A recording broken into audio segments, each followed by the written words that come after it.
Hello friend, अगर आप कहानी लेना चाहते हैं तो ले सकते हैं, कोई दिक्कत नहीं है।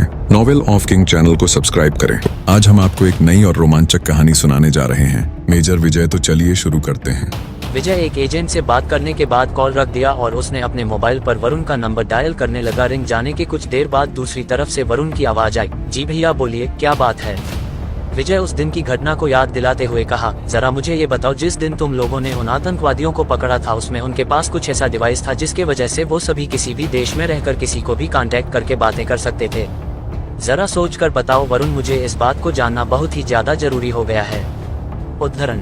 विजय की बातों का गंभीरता को सुनकर वरुण बोला, जी नहीं भैया, हमें तो कोई ऐसा डिवाइस नहीं मिला है जिससे आतंकवादियों को किसी ऐसे लोगों से संपर्क करने की जरूरत पड़े जिससे वो सभी काफी दूर मौजूद हो, लेकिन हमें उन लोगों से काफी सारे हथियार और ऐसे इक्विपमेंट्स बरामद हुए हैं। मैं कुछ ऑफिसर्स को लगाकर पता करवाता हूँ कि ऐसा कोई डिवाइस उन्होंने जब्त किया है कि नहीं। विजय बोला, ठीक है वरुण, मुझे जल्द से जल्द पता करके बताओ क्योंकि मुझे इस बात को जानना बहुत ही जरूरी हो गया है। वरुण बोला, भैया पूछना तो नहीं चाहिए, फिर भी पूछ रहा हूँ, क्या आप मुझे बता सकते हैं कि आपको ऐसी डिवाइस की जरूरत क्यों पड़ गई है? विजय एक गहरी सांस लेते हुए बोला, दरअसल मुझे शक है कि उन आतंकवादियों के पास ऐसा गैजेट मौजूद था क्योंकि इसी की वजह से उन्होंने इतना बड़ा ऑपरेशन को अंजाम दिया था। इसलिए मुझे जानना है कि आखिर उन लोगों ने ऐसा काम कैसे किया है, ताकि मैं उन गद्दारों को पकड़ सकूं जो उन लोगों की मदद कर रहे हैं। वरुण बोला, मतलब भैया आप अभी भी जयपुर में हैं, मुंबई के लिए कब निकलेंगे? विजय बोला, वरुण इस वक्त मैं मुंबई नहीं आ सकता हूँ। मैंने ये बात अभी तक घर वालों को भी नहीं बताया है, इसलिए तुम भी उन्हें मत बता देना कि मैं घर आने वाला हूँ, ठीक है? वरुण बोला, लेकिन भैया भाभी के परिवार वालों से घर में कॉल आया था कि आप मुंबई के लिए रवाना हो चुके हैं और आपके आने के लिए यहाँ सभी लोग आपका वेलकम करने के लिए बेसब्री से आपका इंतजार कर रहे हैं। ना जाने कितने दिनों बाद घर में इतनी खुशी का माहौल आ गया है, इसलिए आपको कैसे भी करके घर तो आना ही होगा। ये मैं नहीं बोला रहा हूँ बल्कि घर वालों का मानना है।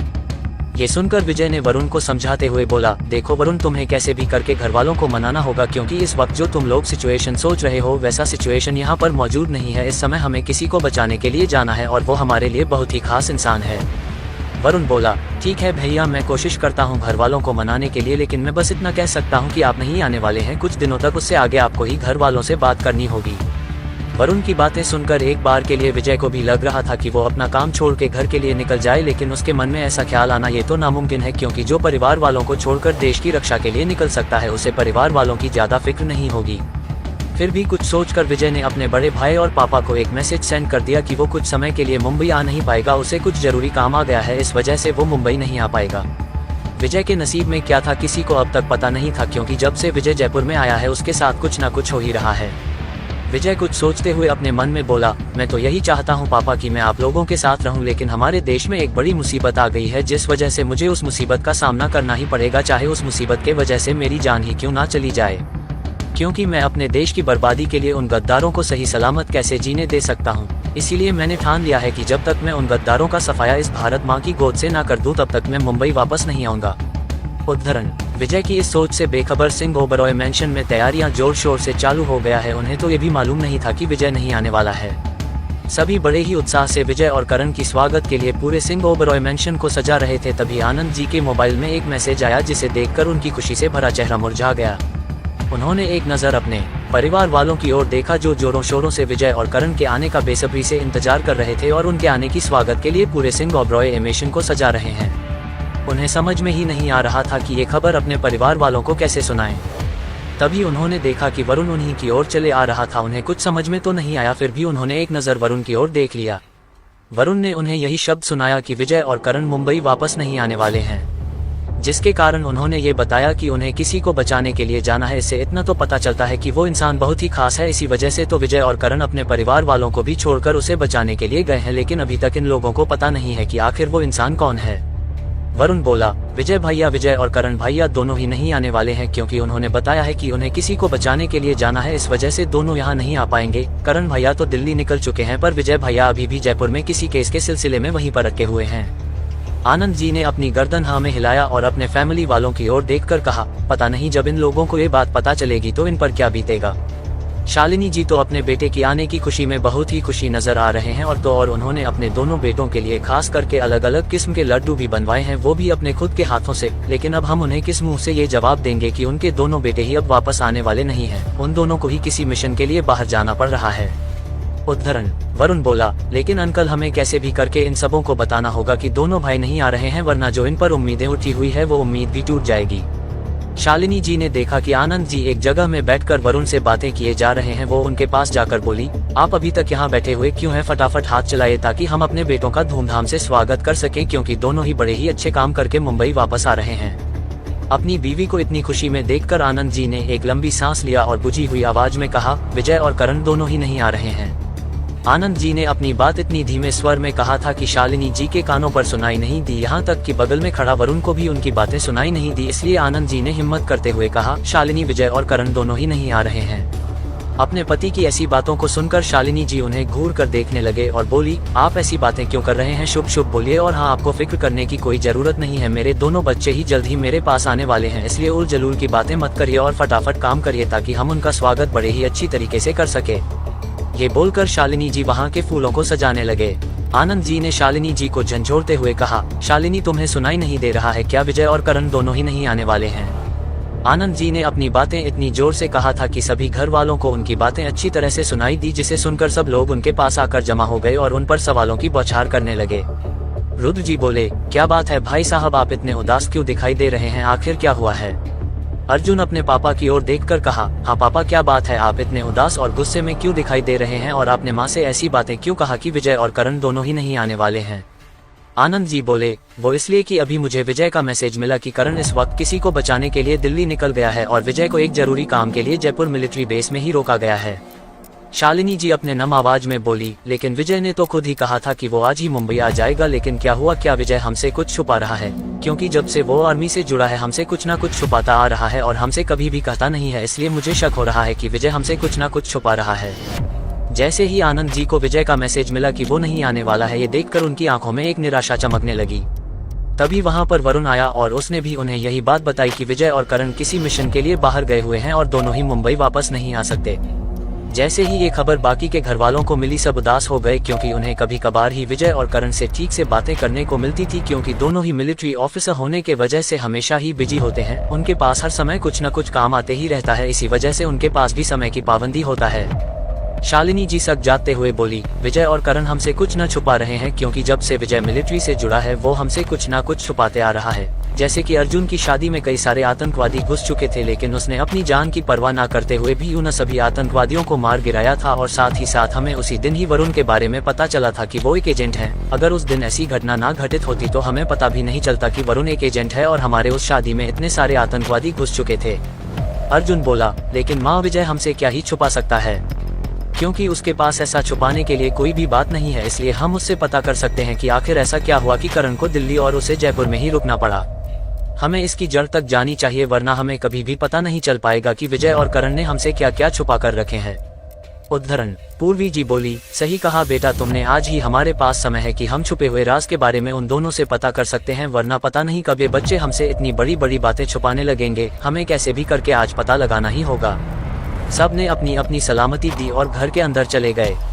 सब एक ही जगह पर इकट्ठा होकर करण को कॉल लगाने लगे। उन्हें उम्मीद थी कि करण कॉल जरूर उठाएगा और वो इस बारे में उन्हें कुछ ना कुछ जरूर बताएगा। लग रहा था कि आज करण भी उनके उम्मीदों पर नहीं खड़ा हुआ, क्योंकि वो इस वक्त रागनी को ढूंढने में व्यस्त था। इस वजह से उसका मोबाइल स्विच ऑफ किया हुआ था, जिस वजह से उन्हें हर बार यही जवाब मिलता कि आप जिस व्यक्ति को डायल कर रहे हैं वो इस वक्त बंद है, कृपया करके ऑडियो रिकॉर्ड करके मैसेज भेजें। बार बार एक ही शब्द को सुनकर सभी को इरिटेट होने लगी और उन्होंने विजय को कॉल लगा दिया।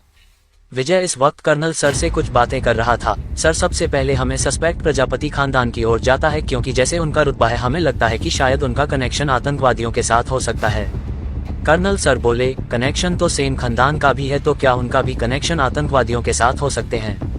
विजय बोला, इसके बारे में हम कुछ नहीं कह सकते हैं, इसलिए हमें कैसे भी करके सबसे पहले इन दोनों परिवार वालों के बारे में जानकारियां हासिल करनी होगी, तभी हम आगे की कार्यवाही के लिए अपना कदम बढ़ा सकते हैं, वरना पता नहीं आगे क्या होने वाला है। क्योंकि जिस प्रकार से हमें जो हथियार मिले हैं, हमें नहीं लगता कि जयपुर में कुछ अच्छा होने वाला है।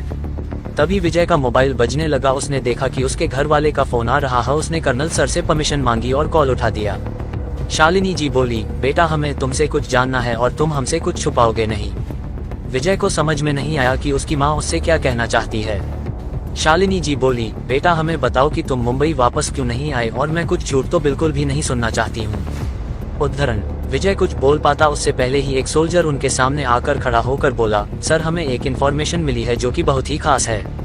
उस सोल्जर की बातें दूसरी तरफ मौजूद सभी लोगों को भी सुनाई दी।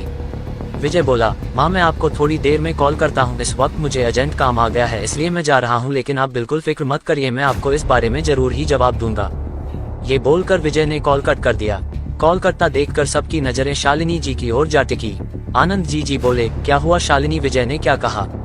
शालिनी अपने मोबाइल की ओर देखते हुए बोली, पता नहीं एक सोल्जर उसके पास आया था, उसने कहा कि उसके पास कुछ जरूरी इन्फॉर्मेशन मिली है। उसके बाद विजय मैं थोड़ी देर बाद कॉल करने का बोल करके कॉल कट कर दिया। अर्नव जी झललाते हुए बोले, आखिर ये सब हो क्या रहा है? जब भी हम विजय से बातें करने के लिए सोचते हैं कोई ना कोई आकर हमें डिस्टर्ब किया ही जा रहा है। पता नहीं आखिर यहाँ पर चल क्या रहा है, हमें तो बिल्कुल भी समझ में ही नहीं आ रहा है। पूर्वी जी उन्हें शांत कराते हुए बोली, अगर आप ऐसे चलाएंगे तो थोड़ी ना कुछ होने वाला है, थोड़ा सब्र रखिए और हमें विजय का कॉल आने का इंतजार करेंगे ताकि हम जान सके कि आखिर विजय हमसे छुपा क्या रहा है। अदिति बोली, चाचा जी आपको फिक्र करने की कोई जरूरत नहीं है, विजय ऐसा कोई काम नहीं करता है जिससे उसकी परिवार वालों को मुसीबत को झेलना पड़े। आनंद जी बोले, हमें पता है बेटा, लेकिन विजय कभी कभी अपना लिमिट क्रॉस कर देता है जिसकी वजह से हमें उसकी चिंता ज्यादा होने लगती है, पता नहीं कब सुधरेगा ये लड़का। उद्धरण आदिति उन्हें समझाते हुए बोली, आप फिक्र क्यों करते हैं डैड, विजय एक समझदार लड़का है और ऐसे ही नहीं आर्मी में वो एक मेजर है जो कि काफी बड़ा पद है और उसे संभालने के लिए कई सारे फॉर्मेलिटीज। उसने अपने मन में कहा, आखिर सिखा इस सगाई या इस रिश्ते से खुश नहीं है तो उसे करने की ही क्या जरूरत है। मुझे पता है कि हर लड़की का सपना होता है उसके हमसफर के घर में जाना, लेकिन ऐसा भी क्या है कि जबरदस्ती से अपने कभी ना मिले उसे साथी से उसके घर में रहना जो उसे कभी भी अच्छी तरह से सुखी नहीं दे सकता और ना ही खुशी दे सकता है। इससे तो यही अच्छा है कि कोई भी इंसान सुसाइड कर ले और उसका इंतजाम उस इंसान पर जा फेंके जो उससे पहले कभी मोहब्बत करता था या फिर मोहब्बत करने का ढोंग करता था। उद्धरण फिर राहुल ने लंबी सांसें ली और अपनी फाइल उठाकर दोबारा उसमें गड़ गया और अपनी मीटिंग की तैयारी करने लगा। 2 घंटे बीत जाने के बाद विजय ने अपने घर में कॉल लगा दिया। जैसे ही कॉल की पहली रिंग बजी वैसे ही कॉल उठ गया, जिसे देखकर विजय भी हैरान में हो गया था कि आखिर ऐसी कौन सी जरूरी बातें उन्हें करनी थी कि उन्होंने पहले रिंग में ही कॉल उठा दिया। जी माँ बोलिए, आप क्या बोल रही थी? बाद में मुझे एक जरूरी काम आ गया था, इस वजह से मैं सुन नहीं पाया था, आप दोबारा बता सकती है माँ?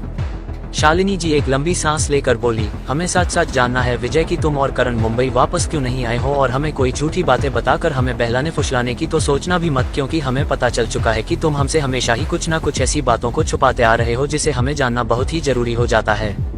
विजय बोला, माँ मैंने कभी भी ऐसी बातों को नहीं छुपाया है जिसे जानना आप लोगों को जरूरी हो। शालिनी जी बोली, अच्छा तो हमें सच सच बताओ कि तुम और करण मुंबई वापस क्यों नहीं आए, हमें सच जानना है, सिर्फ सच। विजय बोला, माँ मैंने बताया था तो कि मैं जिस मिशन पर काम कर रहा था उस मिशन के बारे में हमें पूरा खुलासा मिलने वाला है, इसी वजह से मैं मुंबई वापस नहीं आ सका, और आपको करण के बारे में जानना है तो मैं बस आपको इतना बता सकता हूँ कि करण अपना एक करीबी इंसान को बचाने के लिए दिल्ली गया हुआ है। विजय को सस्पेंस भरी बातों को सुनकर शालिनी जी चिढ़कर बोली, आखिर तुम हमें साफ साफ क्यों नहीं बता देते कि आखिर करण कहाँ है, और तुम हमें ऐसे घुमा फिरा कर क्यों बोल रहे हो? ऐसी बात बताओ जिसे हमें सुनने में आसानी हो। विजय को लग चुका था कि अब उन्हें सच्चाई छुपाकर कोई फायदा नहीं होगा, इसलिए उसने एक गहरी सांस भरी और उसने आगे कहा, जी हाँ आप सही कह रही हैं, मैंने आप लोगों से कई सारी बातों को छुपाया है। ये सुनकर पूर्वी जी बोली, देखा देखा, मैं ना कहती थी ना कि विजय हमसे हमेशा कुछ न कुछ छुपाते आ रहे हैं, आज उसने कबूल भी कर लिया। ठीक है तो बताओ तुम हमसे क्या छुपाते आ रहे हो? आनंद जी उन्हें शांत कराते हुए विजय को आगे बोलने दिए। विजय बोला, जिस दिन अर्जुन भैया की शादी में उन आतंकवादियों ने अटैक किया था तो हमें उनके प्लान के बारे में पता चल गया था कि ये सिर्फ उनका एक दिखावा होगा कि वो लोग कुछ भी कर सकते हैं, चाहे उनके सामने सिंह ओबरॉय खानदान ही क्यों ना हो। यही सोचकर उन्होंने अर्जुन भैया की शादी में घुस गए थे। अगर वो सभी पकड़े जाते तो उनका प्लान था कि वो सब मेरा नाम ले लेते कि विजय ने उनके भाइयों का खात्मा किया है, इसी वजह से वो सब उन्हें मारने के लिए यहाँ पर आए हुए थे। लेकिन उनका पर्दाफाश तो तब हो गया जब हमने उनके इस मिशन के बारे में आगे हासिल किया। कुछ एजेंट्स द्वारा पता किया गया था कि आतंकवादियों ने नए बने प्रधानमंत्री को मारने का प्लान किया था, लेकिन हमने उनका प्लान चौपट कर दिया। मॉल में भी उनका प्लान यही था कि अगर उन्होंने किसी प्रकार से यहूदी खान को छुड़वा लेते तो उनका प्लान यहूदी खान आगे संभालता और वो नए प्रधानमंत्री को जान से मार देता, लेकिन मैंने यहूदी खान को जान से मार दिया। विजय अपने मुंह से जान से मारने की बात मानो ऐसे कह रहा था कि वो अपने हाथों के ऊपर से मक्खियां उड़ा रहा हो। विजय आगे बोला, फिर उनसे हमें हथियार बरामद हुए और हमारे ऑफिसर्स ने जो डिवाइसेस उनके द्वारा हत्या दिए थे उनसे यही पता चला था कि वो सब जयपुर में कुछ तबाही करने वाले हैं और उनका प्लान सबसे पहले मुंबई का था। हमने उनका मुंबई का प्लान चौपट कर दिया। मुझे पता था कि अगर आप लोगों को पता चलेगा कि मैं एक मिशन के लिए जयपुर जा रहा हूं तो आप लोग मुझे जाने नहीं दोगे। यही सोचकर मैंने श्रेया से मिलने का प्लान किया और मैं आप सभी को लेकर जयपुर आ गया। दादाजी जी चौंकते हुए बोले, अच्छा तो फिर जयपुर मिलिट्री बेस पर जाना क्या तुम्हारा ही प्लान था वहां पर 2 महीने रुकने का? विजय बोला, जी दादाजी, मैंने मिस्टर प्रेसिडेंट, ब्रिगेडियर सर और कर्नल सर से बातें किया था इस सिलसिले के बारे में। किसी आर्मी ऑफिसर्स को दूसरे मिलिट्री बेस में आना जाना वैसे तो वर्जित है, फिर भी मैंने कैसे भी करके एक ट्रेनर बनके मैंने इसके अंदर दाखिल किया। उसके बाद मेरा मिशन शुरू हो गया। यहाँ के सभी सोल्जर्स को उस मिशन की तैयारी के लिए उन्हें तैयार करना शुरू कर दिया और साथ ही यहाँ की ब्रिगेडियर और कर्नल सर को भी इस मिशन के बारे में बता दिया ताकि उन्हें मुझ पर कोई शक ना हो और मैं शांति से इस काम को अंजाम दे सके और आतंकवादियों के मंसूबों को बदल सकूं। अर्नव जी बोले, लेकिन बेटा तुम्हें नहीं लगता है कि तुम आतंकवादियों के साथ कुछ ज्यादा ही घुल मिल रहे हो? मतलब कि तुम आतंकवादियों से पंगे ले रहे हो, कहीं उन्होंने तुम्हें कुछ कर दिया तो? विजय मुस्कुराते हुए बोला, अगर आप जैसे इतने प्यार करने वाले परिवार वाले मिले तो मैं मौत से भी लड़ जाऊं तो इन आतंकवादियों की क्या औकात है जो मुझे छूने की भी हिम्मत कर सकें? अगर किसी में हिम्मत है तो मुझे छू कर दिखाएं। उन्हें उनकी नानी याद नहीं दिलाया तो मेरा नाम भी विजय सिंह ओबरॉय नहीं। उसकी बातों को सुनकर सबके चेहरे पर मुस्कान आ गई। तभी रुद्र जी बोले, और करण उसका क्या हाल है? वो किसे बचाने के लिए दिल्ली गया है? अंकल दरअसल वो। विजय आगे कुछ बोल पता रुद्रा जी बीच में बोले, अब तुम सस्पेंस क्रिएट करने के बारे में सोचना भी मत, क्योंकि जब जब तुम सस्पेंस क्रिएट करने की कोशिश करते हो हमारी घबराहट बढ़ती जाती है। इसलिए तुम जो भी कहना चाहते हो बिल्कुल साफ साफ शब्दों में कहो जिससे हमें समझने की भी देर ना हो। विजय बोला, अंकल करण दरअसल रागिनी को बचाने के लिए दिल्ली गया हुआ है। रागिनी की जिक्र सुनकर सब हैरान होकर विजय से बोले, क्या मतलब रागिनी को बचाने के लिए दिल्ली गया हुआ है? विजय बोला, अंकल किसी ने रागिनी को किडनैप किया है। ये सुनकर अभिनव जी गुस्से में बोले, जरा मुझे उसका नाम तो बताओ बेटा, मैं उन्हें ऐसी सजा दूंगा कि उनकी सारी जिंदगी व्हीलचेयर पर बितानी पड़ेगी। विजय उन सबों को शांत कराते हुए बोला, वो दरअसल रागिनी के परिवार वाले उसकी सगाई किसी गुजराल खानदान के बेटे के साथ करवाना चाहते थे ताकि उनकी आने वाली प्रोजेक्ट पर गुजराल खानदान इन्वेस्ट कर सकें। दादाजी गुस्से में बोले, क्या वो सब अपनी बेटी को क्या बिजनेस का सॉफ्टवेयर समझ कर रखे हैं जो किसी को भी बेच दे? बेटी देवी का रूप होती है और उन लोगों ने अपनी ही बेटी को सौदेबाजी के लिए रख दिया था।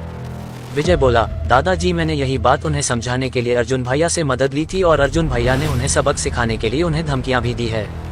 ये सुनकर सबकी नजरें अर्जुन की ओर चली गई। अर्जुन ने भी अपनी गर्दन हाँ में हिला दिया। आनंद जी बोले, बेटा तुमने हमें पहले क्यों नहीं बताया कि सिचुएशन इतना क्रिटिकल हो गया है? अगर तुम हमें पहले ही बता देते तो हम रागिनी को बताने के लिए अपनी फोर्स भेज देते। विजय उन्हें शांत कराते हुए बोले, पापा आपको फिक्र करने की कोई जरूरत नहीं है, मैंने किसी से मदद ली है।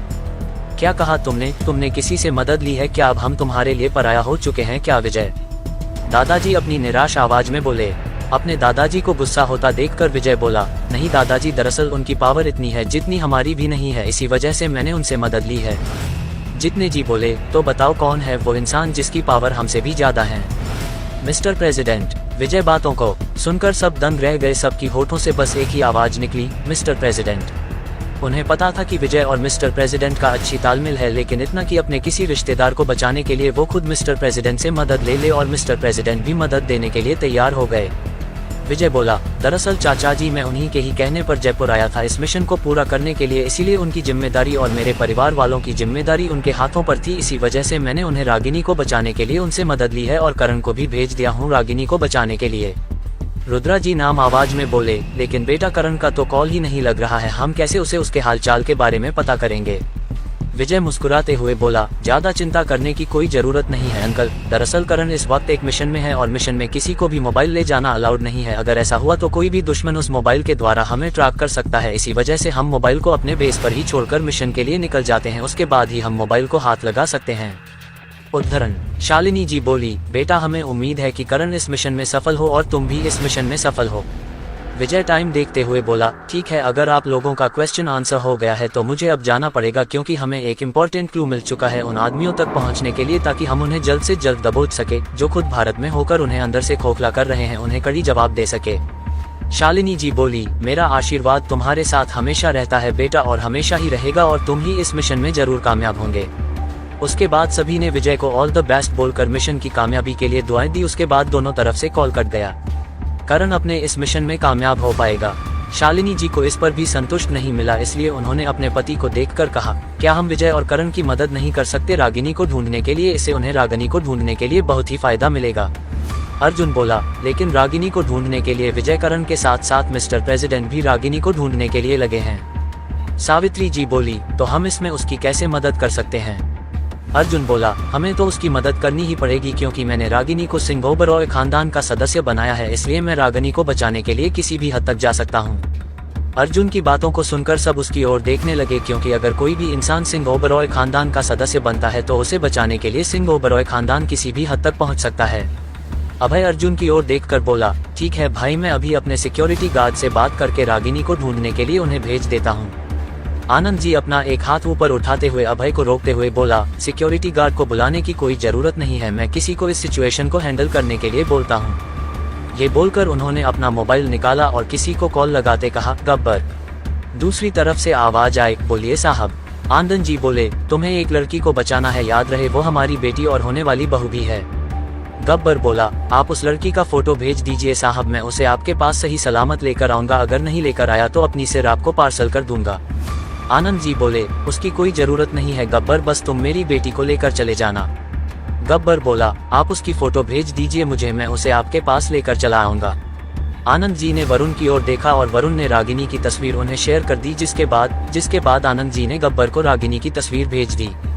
गब्बर बोला, मैं आपको थोड़ी देर में कॉल करता हूँ साहब। ये बोलकर गब्बर ने कॉल कट कर दिया। अर्जुन अपने पापा की ओर देखकर कहा, आपने किसी को लगाया था पापा? उद्धरण गब्बर। ये सुनकर अर्जुन के हाथ कांपने लगे क्योंकि उसे गब्बर के बारे में पता था। वो उसके परिवार के साथ उनके लिए सालों से काम करते आ रहा है और उसका काम बिल्कुल परफेक्ट तरीके से होता है, चाहे कुछ भी हो जाए अपने निशाने को छोड़े बिना वो उसे घर लौटता नहीं है। अर्जुन अपने पापा की ओर देख कर बोला, पापा आपको पता है ना कि गब्बर का काम कैसा है? आनंद जी गहरी सांस लेकर बोले, तुम्हें फिक्र करने की कोई जरूरत नहीं है बेटा, क्योंकि गब्बर एक रिटायर एक्स मेजर है, इसलिए तुम्हें डरने की कोई जरूरत नहीं है। उसने मिलिट्री इसलिए छोड़ दी क्योंकि उसे उसका ढंग का काम नहीं मिल रहा था। उसने आतंकवादियों की नाक में दम करके रखा था, लेकिन इसे उनके हेड को अच्छा नहीं लगा, जिसके बाद गब्बर ने मिलिट्री छोड़ दी। उसके बाद उसने हमारे परिवार को ज्वाइन कर लिया, जिसके बाद वो अब हमारे परिवार के लिए ही काम करता है। चाहे कुछ भी काम हो वो बिल्कुल ही अच्छी तरह से कंप्लीट करता है, इसलिए मुझे उस पर पूरा भरोसा है। लेकिन पापा, आनंद जी ने अपना हाथ दोबारा ऊपर उठाते हुए कहा, तुम्हें ज्यादा फिक्र करने की कोई जरूरत नहीं है। गब्बर अब वैसा नहीं रहा है जो पहले जैसे दिखाई दे रहा था, अब वो एक दिलदार इंसान बन गया है, इसलिए तुम्हें ज्यादा फिक्र करने की जरूरत नहीं है, लेकिन उसका काम अभी भी वैसे ही है।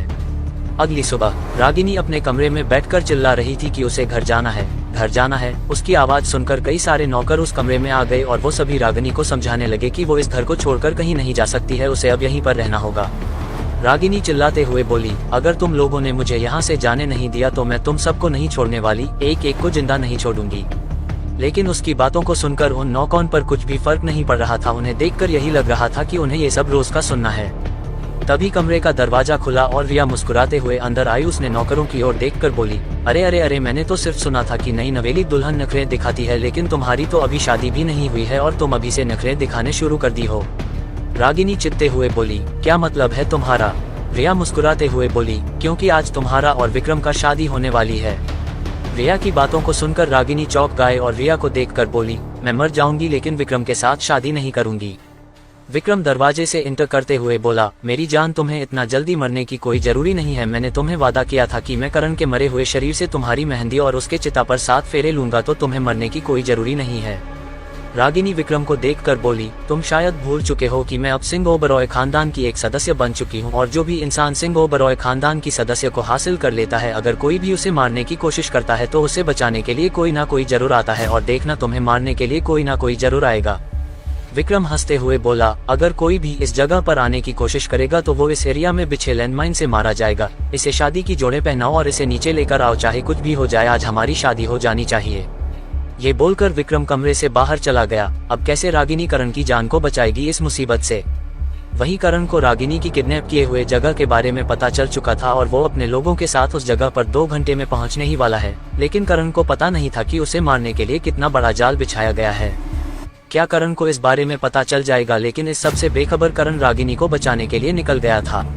लेकिन करण को इस बात की खबर नहीं थी कि रागिनी को बचाने के लिए अर्जुन और उसके पापा के भेजे गए इंसान गब्बर भी उस जगह के लिए निकल चुका था। उसे थोड़ी सी भी देर नहीं लगी उस जगह की पता लगाने के लिए, क्योंकि उसे पता था ऐसे लोग अपना ठिकाना किस जगह पर बनाते हैं और उन सब क्यों सबक सिखाने के लिए गब्बर बिना सोचे समझे उस जगह के लिए निकल चुका था। विजय को प्रजापति खानदान की पूरी डिटेल्स मिल चुकी थी और उसने प्रजापति परिवार के सभी सदस्यों को अरेस्ट करवाने के लिए अरेस्ट वारंट निकलवा दिया था। जैसे ही इस बात की खबर प्रजापति खानदान की लोगों को पता चली, उन्होंने ऋतिक को किसी और जगह में छिपा दिया, लेकिन उस पर पहले से नजर रखी जा रही थी, जिसके वजह से पुलिस वालों ने ऋतिक प्रजापति को अपने गिरफ्त में ले लिया। लेकिन अदिजय इस वक्त शहर से बाहर था, जिसकी वजह से वो बच गया। जैसे ही अदिजय जय को ऋतिक की गिरफ्तारी के बारे में पता चला, वो आग बबूला होने लगा, लेकिन उसके चाचा जी ने उन्हें संभालते हुए कहा, इस वक्त तुम्हें जोश में नहीं बल्कि होश में काम लेना है अदिजय, हम उस ऑफिसर से नहीं छोड़ेंगे। अदिजय गुस्से में बोला, उसकी हिम्मत कैसे हुई मेरे भाई को गिरफ्तार करवाने की, मैं उस ऑफिसर को जिंदा नहीं छोड़ूंगा। अदिजय ने किसी को कॉल लगाया और दूसरी तरफ से जवाब आई, जी सर, आपने मुझे कैसे याद किया। अदिजय गुस्से में बोला, तुम्हारी हिम्मत कैसे हुई मेरे भाई को गिरफ्तार करवाने की, तुम जानते हो कि वो मेरा भाई है, अदिजय प्रजापति का भाई है। दूसरी तरफ से आवाज आई, सर मैं क्या करता, सारे सबूत आपके भाई के खिलाफ थे, इसलिए मुझे आपके भाई को गिरफ्तार करवाना पड़ा, और सर आपके खिलाफ भी वारंट निकला है, इसलिए मैं चाहता हूँ कि जब तक मामला ठंडा ना हो जाए आपको शहर में एंटर करने की कोई जरूरत नहीं है, वरना उस मिलिट्री ऑफिसर का कोई भरोसा नहीं है, वो कुछ भी कर सकता है। अदिजय हैरान होते हुए बोला, मिलिट्री ऑफिसर? वो ऑफिसर बोला, जी सर, वो एक मिलिट्री ऑफिसर है, उसी ने आपके खिलाफ इतने सारे सबूत दिए हैं जिसकी वजह से हमें ऐसा कदम उठाना पड़ा। नाम बताओ उस मिलिट्री वाला का, अदिजय ने दांत पीसते हुए कहा। वो ऑफिसर बोला, उसका नाम मेजर विजय सिंह ओबरॉय है। विजय का नाम सुनकर अदिजय के हाथों से उसका मोबाइल उसके हाथों से छूटकर नीचे गिर गया। उसका चाचा उसे देखकर बोला, क्या हुआ अदिजय, क्या कहा उस आदमी ने? अदिजय के मुंह बस एक ही शब्द निकला, विजय सिंह ओबरॉय। चाचा जी बोले, कौन है ये विजय सिंह ओबरॉय? अदिजय बोला, यही है श्रेया का मंगेतर और हमारे जितने भी प्लान्स बने थे उसे रोकने वाला यही ऑफिसर है। उद्धरण, चाचा जी, अदिजय की बातों को सुनकर उनका पांव डगमगा गया, क्या ये वही ऑफिसर है? अदिजय की सिर्फ गर्दन हाँ में हिला लग और उसके मुंह से कुछ नहीं निकला। रागिनी अपने कमरे में दुल्हन के जोड़े पहने हुए बैठी हुई थी और उसे जबरदस्ती विक्रम के साथ शादी करने के लिए तैयार होना पड़ा और वो तैयार होकर अपने कमरे में बैठी हुई थी। तभी कमरे का दरवाजा खुला और विक्रम कुछ बॉडीगार्ड के साथ अंदर घुस गया। उसने लालचाई हुई नजरों से रागिनी को देखकर कहा, अब तुम्हें नखरेबाजी करने की कोई जरूरत नहीं है, बस कुछ ही देर में हम एक हो जाएंगे और उसके बाद करण हमारा कुछ भी नहीं बिगाड़ सकता है, इसलिए तुम्हें नखरे दिखाने की कोई जरूरत नहीं है। उसने ये कहकर रागिनी का एक हाथ पकड़कर उसे कमरे से बाहर ले गया और नीचे मंडप पर ले जाकर बैठा दिया। उसने पंडित जी की ओर देखकर कहा, पंडित जी पूजा शुरू कीजिए और सभी रीति रिवाजों के साथ हमारी शादी करवाए। पंडित जी बोले, ठीक है बेटा, तुम जैसे कहोगे मैं वैसा ही, हम पूरी रिवाजों के साथ तुम्हारी शादी करवाएंगे। करण घर की ऐसी सजावट को देखकर बोला, ऐसा लग रहा है कि शायद यहाँ पर आज किसी की शादी होने वाली है। मुझे भी ऐसा लग रहा है कि आज यहाँ पर किसी की शादी होने वाली है, लेकिन हमें उससे कोई फर्क नहीं, हमें तुरंत ही अंदर जाना होगा ताकि हम उस आदमी को पकड़ सके और रागिनी को सही सलामत उसके घर पहुँचा सके। पीछे की ओर से करण और उसके सभी एजेंट्स अंदर घुसे। साइड की तरफ से मिस्टर प्रेसिडेंट के भेजे गए ऑफिसर्स घुसे और दूसरे साइड से गब्बर अकेला घुसा। किसी को कुछ भी मालूम नहीं था कि अंदर क्या होने वाला है, फिर भी सभी छुपते छुपाते अंदर घुस गए और जैसे ही उन्होंने अंदर का नजारा देखा, सबकी आंखें हैरान से फल के फैल गई। उन्होंने देखा कि विक्रम और रागिनी 7 फेरों की रस्म के लिए खड़े होने वाले हैं। तभी वहां पर कई सारे आदमी इकट्ठा होने शुरू हो गए, जिससे वहां पर भगदड़ मच गई। सभी ने अपना अपना बंदूक उठाकर उनकी ओर एम कर दिया, जिससे वहां पर मौजूद सभी लोगों ने अपना अपना हथियार नीचे डाल दिया। तभी करण और उसके साथी भी वहां पर आ धमके। एक ऑफिसर ने करण को सल्यूट करते हुए कहा, सर हमें मिस्टर प्रेसिडेंट ने भेजा है। ये सुनकर करण भी उन्हें सैल्यूट करते हुए बोला, कैप्टन करण।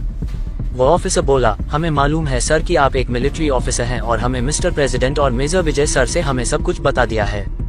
उद्धरण, ओके। अब सबकी नजर विक्रम और रागिनी की ओर जा टिकी, जो इस वक्त बुत बनकर खड़े होकर उन्हें ही देखे जा रहे थे। रागिनी के आंखों से आंसू गिरने लगे। वो करण को गले लगाना चाहती थी, यही सोचकर वो वहां से जैसे ही हिलने लगी, विक्रम ने उसके कनपटी पर बंदूक तानते हुए कहा, अगर तुमने अपनी जगह से हिलने की कोशिश की तो तुम्हें करण की लाश देखने को मिलेगा। आखिर किसकी लाश देखने को मिलेगा ये तो अभी भी ही पता चल जाएगा। करण उधर से गुस्से में बोला। विक्रम बोला, वैसे तुम सब मेरे बिछाए गए हुए लाइन माइनों से बच कैसे गए? करण मुस्कुराते हुए बोला, तुम बच्चों जैसी हरकतें करते हो, हमें तो ये मालूम ही नहीं था तुम हम जैसे मंजे हुए खिलाड़ियों के सामने ऐसे टुच्चे जैसे हरकतें करोगे, हमें मालूम ही नहीं था। हमें अगर पता होता कि तुम ऐसी हरकतें करते हो तो हमें इतने आदमी लाने की जरूरत भी नहीं पड़ती। विक्रम चिढ़ते हुए बोला, यहाँ क्या मजाक चल रहा है? मैं क्या जोकर हूँ जो तुम सब मेरा मजाक उड़ाए जा रहे हो? तुम सब भूल रहे हो कि इस वक्त रागिनी मेरे कब्जे में है और मैं उसे कुछ भी कर सकता हूँ। तभी एक आदमी उसके शब्दों के बीच में आ टपका और बोला, अगर तुमने इन दोनों में से किसी को भी हाथ लगाने की कोशिश की तो तुम सोच भी नहीं सकती हो कि मैं तुम्हारे साथ क्या कर सकता हूँ। मुझे इन दोनों को सही सलामत लाने के लिए भेजा गया है और मैं अपना काम बखूबी से अच्छी तरह से निभाता हूँ। अगर तुम चाहते हो कि तुम जिंदा रहो तो तुम इन दोनों को यहाँ से जाने दो, वरना क्या तुम मुझे जान से मार दोगे। इससे पहले विक्रम कुछ बोल पाता उसके सीने से एक गोली आर पार निकल गई। ये देखकर सभी लोग चौंक गए और गब्बर की ओर देखने लगे। गब्बर बोला, मुझे ज्यादा बातें करने की आदत नहीं है। ये बोलकर उसने दोबारा गोली चला दी और इस बार विक्रम की खोपड़ी खुल गई। गब्बर अपनी बंदूक से धुआं उड़ाते हुए बोला, मेरा नाम गब्बर है। रागिनी दौड़कर करण की गले लग गई। करण भी उसे टाइट हग करते हुए बोला, मैंने तुम्हें बहुत ही मिस किया रागिनी। रागिनी रोते हुए बोली, सेम हियर, मैंने भी तुम्हें बहुत ही मिस किया। अब तो मैंने तुम्हारे लिए अपने घर को भी छोड़ दिया है, अब से मैं तुम्हारे साथ ही रहने वाली हूँ। करण उसे घूरते हुए बोला, क्या कहा तुमने? उद्धरण। रागिनी उसकी माथे को चूम कर बोली, मैंने अपना घर को छोड़ दिया है क्योंकि वो मुझे इस्तेमाल करके अपनी कंपनी को आगे बढ़ाना चाहते थे, इसी वजह से मैंने उन्हें छोड़ दिया है। करण उसे गले लगाते हुए बोला, ठीक है, अब से तुम्हें अपने घर जाने की कोई जरूरी नहीं है, तुम मेरे साथ हमेशा रह सकती हो। फिर उसने गब्बर की ओर देखकर बोला, हम दोनों को लाने के लिए किसने भेजा है तुम्हें? गब्बर बोला, माफ कीजिएगा सर, लेकिन मैं इस बारे में आपको नहीं बता सकता हूँ। लेकिन आपको फिक्र करने की कोई जरूरत नहीं है, वो इंसान आपकी भलाई के लिए मुझे यहाँ पर भेजा है। करण गब्बर की ओर देखकर बोला, लेकिन हम आप पर विश्वास कैसे कर सकते हैं? गब्बर के अचानक एंट्री और उसकी धमकी से विक्रम डर गया, जिस पर भी विक्रम दुकान है, और गब्बर को धमकियां देने लगा, जिसे गब्बर ने उसे जान से मार डाला। रागिनी भागकर करण के गले आ लगी। गब्बर बोला, मैं आप दोनों को सही सलामत किसी के पास पहुंचाने के लिए आया हूं। जिस पर करण बोला, हम तुम पर यकीन कैसे कर सकते हैं? गब्बर बोला, मुझे तुम दोनों के लेकर आने के लिए कहा गया है और उसी से ज्यादा मुझे मालूम नहीं है। क्या तुम्हें सिन्हा परिवार के लोगों ने भेजा है? रागिनी बोली। गब्बर बोला, कौन सिन्हा परिवार? मैं किसी सिन्हा परिवार के लोगों के बारे में नहीं जानता हूँ। करण बोला, तो तुम्हें किसने भेजा है हम दोनों को यहाँ से छुड़ाने के लिए? गब्बर बोला, मेरे पास ज्यादा वक्त नहीं है, इसलिए अपना बोरिया बिस्तर बांध लो और मेरे साथ मुंबई वापस चलने के लिए तैयार हो जाओ। करण चीरते हुए बोला, भूलो मत, तुमने किसी की जान ली है, अगर मैं चाहूँ तो मैं तुम्हें विक्रम गुजराल की जान लेने की जरूर में अंदर करवा सकता हूँ, समझे? गब्बर हंसते हुए बोला, पता नहीं आजकल के नौजवानों को क्या हो जाता है, हमेशा जोश जोश में कुछ ऐसा कर बैठते हैं जिसके बाद उन्हें ही आगे भुगतना पड़ता है।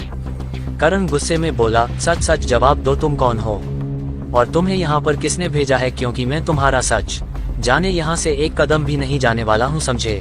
ये बोलकर उसने उन ऑफिसर्स को गब्बर की ओर इशारा किया, जिसके बाद उन सभी ऑफिसर ने गब्बर को घेर लिया। गब्बर उन सभी ऑफिसर्स की ओर देखकर मुस्कुराते हुए बोला, अगर मैं इतनी टाइट सिक्योरिटी के बावजूद इस घर के अंदर घुस सका तो क्या मैं इस घर के बाहर भी नहीं जा सकता हूँ? एक ऑफिसर बोला, तुमने अपना सच अभी कबूल कर दिया तो हम तुम्हें बिना नुकसान पहुँचाए वापस जाने देंगे। गब्बर उन सभी की ओर देखकर मुस्कुराते हुए बोला, बच्चे तुम इतना बड़े नहीं हुए हो कि तुम गब्बर के बारे में जान सको, मेरी इतिहास के बारे में जानने के लिए तुम्हें 100 जन्म लग जाएंगे। करण गब्बर को घूरते हुए बोला, तुमने अभी की अभी मेरा सही जवाब नहीं दिया तो तुम्हें मारने के लिए 10 सेकंड की भी जरूरत नहीं पड़ेगी। गब्बर सब की ओर देखने लगा और उसने अपना मोबाइल निकाल कर किसी को कॉल लगाकर करण की ओर और अपना मोबाइल उछाल दिया। जैसे ही कॉल उठा और दूसरी तरफ की आवाज सुनकर करण हैरान हो गया, अंकल आप। जैसे ही दूसरी तरफ से आवाज सुनाई दी, करण को यकीन ही नहीं हो रहा है कि दूसरी तरफ से विजय के पिताजी का आवाज होगा। आनंद जी बोले, हाँ बेटा मैं हूँ विजय का डैड, मैंने ही गब्बर को तुम दोनों को बचाने के लिए भेजा है। करण हैरान होते हुए बोला, लेकिन अंकल आपको कैसे पता चला कि रागिनी का किडनैप हो गया है और मैं उसे बचाने के लिए जयपुर से दिल्ली आ चुका हूँ? आनंद जी बोले, मुझे विजय ने बताया, जैसे ही मुझे विजय से खबर मिला मैंने तुरंत ही तुम दोनों की रेस्क्यू के लिए गब्बर को भेज दिया। बेटा तुम दोनों जल्द से जल्द मुंबई के लिए रवाना हो जाओ, यहाँ पर सब तुम दोनों की फिक्र कर रहे हैं। करण बोला, जी अंकल हम अभी के अभी मुंबई के लिए रवाना होते हैं। तभी करण ने आनंद जी से सलाह किया, क्या विजय भी मुंबई वापस आ चुका है? आनंद जी को पता था कि अगर करण को पता चलेगा कि विजय अभी तक घर नहीं पहुंचा है तो वो दिल्ली से सीधा जयपुर के लिए निकल जाएगा, जिसके बाद उसकी जान की खतरा हो सकती है, इसीलिए उन्होंने झूठ बोलते हुए कहा, बेटा विजय थोड़ी देर पहले ही घर पहुंचा है। करण को उनकी बातों पर यकीन हो गया और उसने मुस्कुराते हुए कहा, ठीक है अंकल हम अभी के अभी मुंबई वापस आ रहे हैं। ये बोलकर उसने मोबाइल फोन गब्बर की ओर उछाल दिया। तभी एक लड़की की आवाज सुनाई दी, कोई कहीं नहीं जाएगा, अगर किसी ने भी यहाँ से बाहर कदम रखने की हिम्मत की तो मैं ये बटन दबा दूंगी और सबके सब इसी घर के अंदर मारे जाएंगे। ये सुनकर सब उस तरफ देखने लगे। करण बोला, तुम हो कौन और चाहती क्या हो? रागिनी करण से बोली, इसका नाम रिया है और ये वरुण से प्यार करता है। उद्धरण। करण हैरान होते हुए बोला, क्या कहा? ये लड़की वरुण से प्यार करती है? हाँ हाँ हाँ, रिया चिल्लाते हुए बोली, मैं वरुण से प्यार करती हूँ, बहुत ही ज्यादा प्यार करती हूँ, लेकिन उसने मेरे प्यार को खिलवाड़ समझा और उसने अर्पिता के साथ सगाई कर ली। लेकिन कोई बात नहीं, वरुण नहीं तो करण सही, अब इस मंडप में हम दोनों की शादी होगी, चाहे तुम्हें मंजूर हो या ना हो। अगर तुम सभी यहाँ से सही सलामत बाहर जाना चाहते हो तो करण तुम्हें मुझसे शादी करनी होगी। ये सुनकर करण गुस्से में बोला, क्या तुम पागल हो गई हो, मैं तुमसे 7 साल बड़ा हूँ। रिया मुस्कुराते हुए बोला, तो क्या हुआ, आजकल ये सब नया नहीं है, बल्कि ये सब तो पुराने जमाने से ही होते आ रहा है। पहले लड़कियों को बुड्ढों के साथ शादी किया जाता था, लेकिन आप तो बुड्ढे नहीं हैं बल्कि हटकटे जवान हैं, और आपका शादी भी तो नहीं हुआ है, इसलिए बिना वक्त गवाह है मंडप पर जाकर बैठ जाओ ताकि हम दोनों की शादी हो सके। पंडित जी भी तैयार बैठे हुए हैं। करण रागिनी का हाथ पकड़ कर बोला, देखो मैं सिर्फ रागिनी से प्यार करता हूँ और उससे ही हमेशा करता रहूंगा। अगर तुम वरुण से प्यार करती हो तो तुम अपने प्यार को उसके सामने क्यों नहीं रखा। रिया गुस्से में बोली, मैंने अपना प्यार का इजहार उसके सामने रखा था, फिर भी उसने ठुकरा दिया, आखिर मुझ में कमी क्या है। खूबसूरत हूँ, अपनी बाप की इकलौती बेटी हूँ, और क्या चाहिए। एक लड़के को मेरे पास इतना दौलत है कि मैं उसे बैठे बैठाए पूरी जिंदगी खिला सकती हूँ। करण हंसते हुए बोला, शायद तुम्हें वरुण के बारे में अच्छी तरह से पता नहीं है, उसे सिर्फ प्यार की जरूरत पड़ती है, ना ही पैसों की। वैसे तो अर्पिता भी एक अमीर खानदान की बेटी है, फिर भी वरुण ने उसे क्यों चुना पता है, क्योंकि उसके दिल में प्यार के फूल जन्म लेते हैं, लेकिन तुम्हारे दिल में तो अंगारे भरी पड़ी हुई है। रिया बोली, क्या बात है, एक आर्मी ऑफिसर एक पुलिस ऑफिसर के बारे में इतनी सारी बातें कैसे जान सकते हैं, क्या तुम उसके रिश्तेदार हो। करण अपनी कंधा उचकाते हुए बोला, वरुण मेरा छोटा भाई है और अर्पिता का मंगेतर। रिया गुस्से से आग बबूला होने लगी, उसने अपने हाथ में पकड़ी बटन की ओर इशारा किया और उसे दबाने के लिए जैसे ही हाथ बढ़ाई तभी एक हाथ आकर उसके हाथ को पकड़ लिया। लगता है तुम्हें मरने का खौफ नहीं है। ये बोलकर उस लेडी ऑफिसर ने रिया के गाल पर एक थप्पड़ जड़ दिया और उसके हाथों से रिमोट कंट्रोल छीन लिया। रिया गुस्से में चिल्लाते हुए बोली, मेरा रिमोट कंट्रोल मुझे वापस दो। उस लेडी ऑफिसर ने रिया को दोबारा एक थप्पड़ जड़ दिया और बोली, मैं तुम्हें ऐसी सजा दूंगी कि बम तो क्या पत्थर उठाने के लिए भी तुम्हें डर लगेगा। ये बोलकर उस ऑफिसर ने रिया को बाहर लेकर चली गई। गब्बर मुस्कुराते हुए करण की ओर देखकर बोला, क्यों, क्या हुआ, अब मेरा एनकाउंटर नहीं करोगे। उद्धरण, करण माफी मांगते हुए बोला, आई एम सॉरी, मुझे मालूम नहीं था कि तुम्हें मिस्टर ओबरॉय ने भेजा है, इसलिए मैंने तुम्हें जान से मारने की धमकी दे दी। गब्बर सीरियस टोन में बोला, आर्मी में होकर इतना घमंड करना लाजमी नहीं है कैप्टन करण राय। करण चौक होते हुए बोला, तुम्हें मेरा नाम कैसे मालूम है। गब्बर मुस्कुराते हुए बोला, मुझे तुम्हारा पूरा कुंडली मालूम है, लेकिन इस वक्त मेरे पास टाइम नहीं है। मुझे सिंह ओबरॉय खानदान ने तुम दोनों को लेने के लिए भेजा है और पूरा परिवार तुम दोनों का इंतजार कर रहे हैं। करण ने रागिनी को उसके कंधे से पकड़ा और उसके माथे को चूम कर बोला, ठीक है, अब हम घर चलेंगे, हमारे घर। करण की बातों को सुनकर रागिनी उससे से लिपट गई और सिसक सिसक कर रोने लगी, क्योंकि जिस प्यार के लिए वो इतने दिनों से तड़प रही थी आज उसे मिल गई थी, इसलिए वो खुलकर रोना चाहती थी। लेकिन करण को अपने सामने सही सलामत देखकर उसके आंसू भी मानो सूख चुके थे। करण उसके गालों को प्यार से सहलाते हुए बोला, अब बस भी करो, बच्चों की तरह रोना बंद करो। अगर हर आर्मी की बीवी रोने लगी तो पता नहीं हमारे देश का क्या होगा। रागिनी करण के सीने पर मुक्का मारते हुए बोली, आप मजाक करना बंद नहीं करेंगे क्या। करण बोला, अरे अगर मेरी बीवी ऐसे ही रूठते रहेगी तो मुझे मनाने के लिए ऐसा कुछ तरीका अपनाना ही तो पड़ेगा ना। रागिनी शर्माते हुए इधर उधर देखने लगी, क्योंकि अभी भी वहां पर कई सारे ऑफिसर्स मौजूद थे, उसमें से कई सारे लड़कियां भी थी जो उन दोनों को देखकर जल रही थी, क्योंकि ऐसा प्यार मिलना हर प्यार करने वालों के नसीब में नहीं होता है।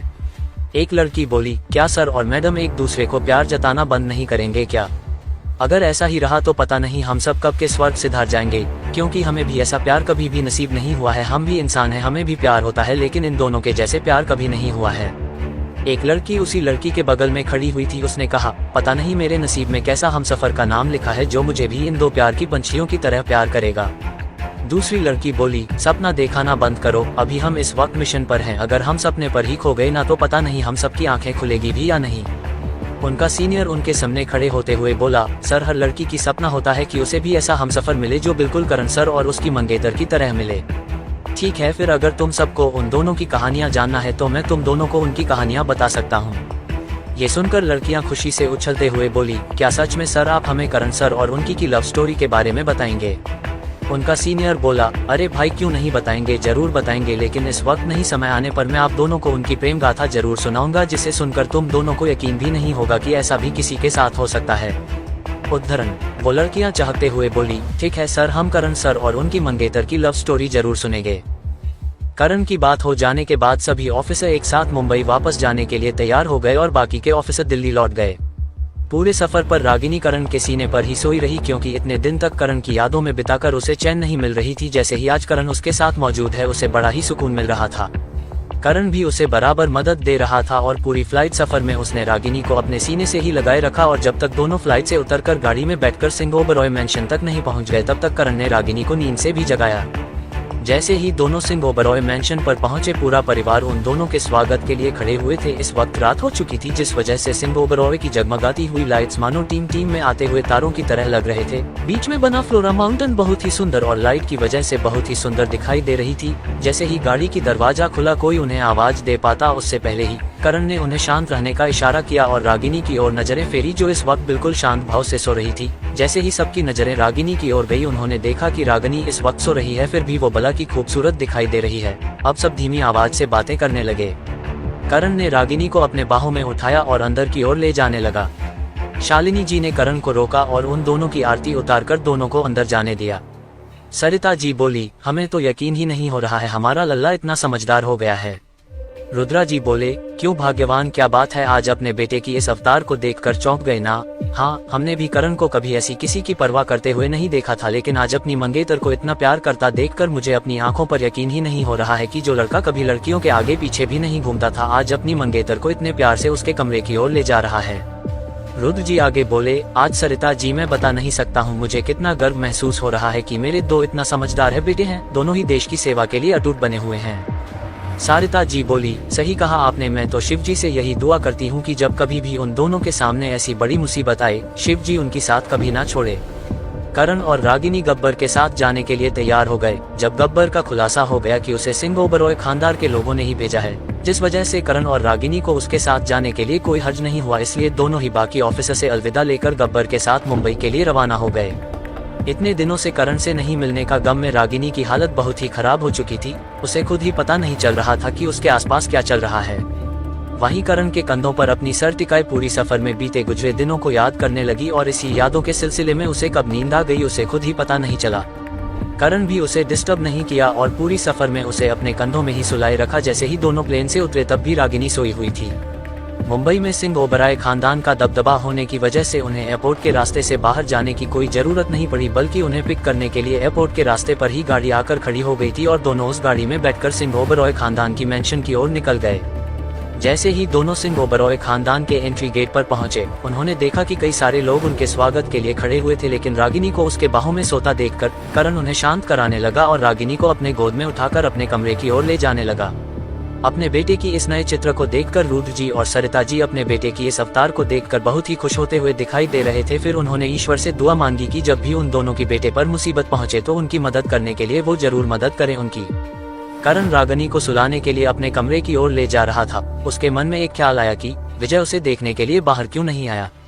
ऐसा तो कभी नहीं हुआ है कि वो विजय मिलने के लिए आया हो और विजय उससे मिलने के लिए बाहर नहीं आया। करण रागिनी को गोद में उठाए अपने कमरे की ओर ले गया। उसने धीरे से रागिनी को बेड पर सुला दिया और वहां से जाने के लिए जैसे ही मुंडा की रागिनी का दुपट्टा उसके घड़ी में अटक गया, मानो उसका दुपट्टा भी यही चाहता है कि वो उसे छोड़कर यहाँ से ना जाए। करण मुस्कुराया और अपने घड़ी से रागिनी की दुपट्टे को हटाने लगा। जैसे ही करण नीचे झुका, दो हाथ करण के कंधों पर जा टिकी, जिसे देखकर करण हैरान होकर रह गया। उसे लग रहा था कि रागिनी सो रही है, पर यहाँ तो रागिनी नाटक कर रही है। उसने उसे देखकर कहा, अगर तुम नहीं सो रही थी तो तुमने अपनी आंख क्यों नहीं खुली? मैं तुम्हें अपने परिवार वालों से मिला देता, तुमने नाटक क्यों किया? रागिनी मुस्कुराते हुए बोली, क्योंकि मैं चाहती थी कि तुम मेरे पास ही रहो और मुझे छोड़कर ना जाओ। इतने दिनों में मैंने क्या एहसास किया है तुम सोच भी नहीं सकते हो करण। पता नहीं, पर मुझे तुमसे इतना प्यार कैसे हो गया मुझे खुद नहीं पता चला। मैं एक पल के लिए भी तुमसे दूर होना नहीं चाहती हूँ। मुझसे वादा करो करण कि तुम मुझे छोड़कर कभी नहीं जाओगे, प्रॉमिस मी। रागिनी की बातों को सुनकर एक पल के लिए करण की आंखें फैल गई और उसकी आंखें उस पर टिक गई। उसने मुस्कुराते हुए रागिनी के जुल्फों को उसके चेहरे के ऊपर से हटाते हुए बोला, वादा करता हूँ कि मैं तुम्हें कभी भी छोड़कर नहीं जाऊंगा, चाहे कुछ भी हो जाए। तुम्हें देखने के लिए मैं वापस जरूर आऊंगा। करण की बातों को सुनकर रागिनी मुस्कुरा गई और उसने उसे गले लगा लिया और दोनों ही यूं ही सिमट पर सो गए। लेकिन करण चाहता था कि वो विजय से मिलने जाए, लेकिन रागिनी को यूं अपने सीने से लगाए देखकर वो भी उसे गले लगाना नहीं छोड़ा और दोनों ही सिमट कर सो गए। अगली सुबह जैसे ही करण की आंखें खुली, उसने देखा कि रागिनी उसके सीने पर सिर टिकाए सो रही थी। उसने उसे प्यार से देखा, फिर उसके माथे को चूम कर बोला, गुड मॉर्निंग वाईफाई। रागिनी कसमसाते हुए बोली, सोने दो ना मम्मी, अभी तो फिलहाल सुबह हो गई है, मैं और कुछ समय तक सोना चाहती हूँ। करण रागिनी की बातों को सुनकर हैरान हो गया और अपनी ओर देखने लगा। उसने अपने मन में कहा, क्या मैं सुबह सुबह मम्मी नजर आता हूँ? ये सोचकर ही करण की आंखें फटी की फटी रह गई। उसने रागिनी को उठाते हुए कहा, अब उठ जाओ, सुबह हो गई। रागिनी ने अपनी आंखों को धीमे से खोला और करण की ओर देखने लगी। उसने कहा, पता है करण, मेरा एक सपना था कि जब भी मेरी आंखें खुले तो मैं तुम्हें देखकर अपने होंठ तुम्हारे होठों पर रखो, फिर हम दोनों दोबारा बिस्तर पर सो जाए। उसके बाद 1 घंटे तक हम नहीं उठे। करण हैरान होते हुए बोला, क्या तुम पागल हो गई हो? क्या तुम्हारे मन में ऐसी गंदी गंदी ख्याल कैसे आते हैं? रागिनी अपने हाथों को करण के चेस्ट के इर्द गिर्द फिरते हुए बोली, शायद तुम्हें पता नहीं है करण, मैंने एक सपना देखा था कि हमने शादी कर लिया, फिर हमारे 4 बच्चे हुए, हम स्मॉल फैमिली बड़ी खुशी के साथ जी रहे थे। करण उसे घूरने लगा। क्या 4 बच्चे? तुम्हें 4 बच्चे चाहिए और वो भी स्मॉल फैमिली? रागिनी बोली, मुझे 4 बच्चे चाहिए और मैंने तो उनका नाम भी पहले से ही सोच लिया है, इसलिए हमें जल्द से जल्द बेबी की प्लानिंग करना शुरू कर देना चाहिए क्योंकि तुम्हारा उम्र काफी ज्यादा हो गया है। करण उसे घूरकर देखते बोला, क्या मतलब है तुम्हारा कि मेरा उम्र ज्यादा हो गया है? मैं बस अभी 30 साल का हूँ। रागिनी बोली, तुम्हारा उम्र 30 साल तो विजय का उम्र कितना है? करण बोला, उसकी उम्र अब 29 होने वाली है।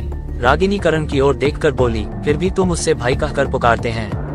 करण बोला, तुम्हें पता नहीं है रागिनी, विजय ने मेरी कितनी बार जान बचाई है। पता है एक बार मिशन के दौरान मुझे इतनी चोट लगी थी कि मैं मरने के कगार पर आ चुका था, फिर भी एक इंसान ने हार नहीं माना था, वो था विजय मेरा भाई। डॉक्टर्स ने भी अपनी गर्दन ना में हिला दी थी, फिर भी विजय डटे रहा और उसने मेरा साथ कभी नहीं छोड़ा। अगर उसने मेरा साथ छोड़ दिया होता तो आज शायद तुम किसी और की बाहों में सोई हुई होती। करण की बातों को सुनकर रागिनी उसके सीने पर मुंह के मारते हुए बोली, ऐसा कभी नहीं होता। विजय भैया कोई आम आदमी तो नहीं ठहरे, चाहे यमराज भी क्यों ना आ जाते, वो आपका साथ कभी नहीं छोड़ते। करण रागिनी के माथे को चूम कर कहा, चलो सुबह का 9 बजे बज गया है, हमें नीचे भी जानी है, कल हमने किसी से बात नहीं किया था और आकर बिस्तर पर सो गए थे। पता नहीं घर वाले हमारे बारे में क्या सोच रहे होंगे, इसलिए चलो हम फ्रेश होकर नाश्ते के लिए नीचे से जाते हैं।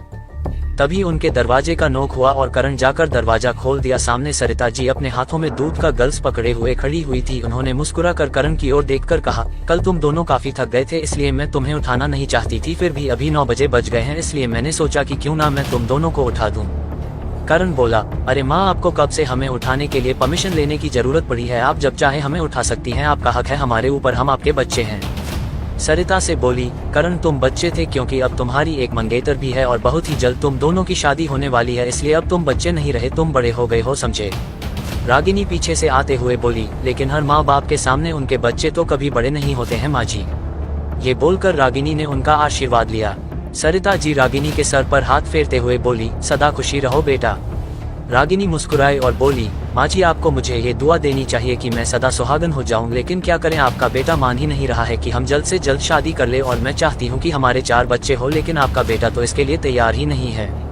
रागिनी को खुले लहजे में बोलता देखकर एक पल के लिए सरिता जी भी हैरान हो गई थी। यही हाल करण का भी था। उसने उसके सिर पर टिप्पणी मारते हुए बोला, तुम्हें किसके सामने कैसा बोलना है, अकल नहीं है क्या? इतनी बड़ी कंपनी की CEO कैसे बन रही है थी तुम?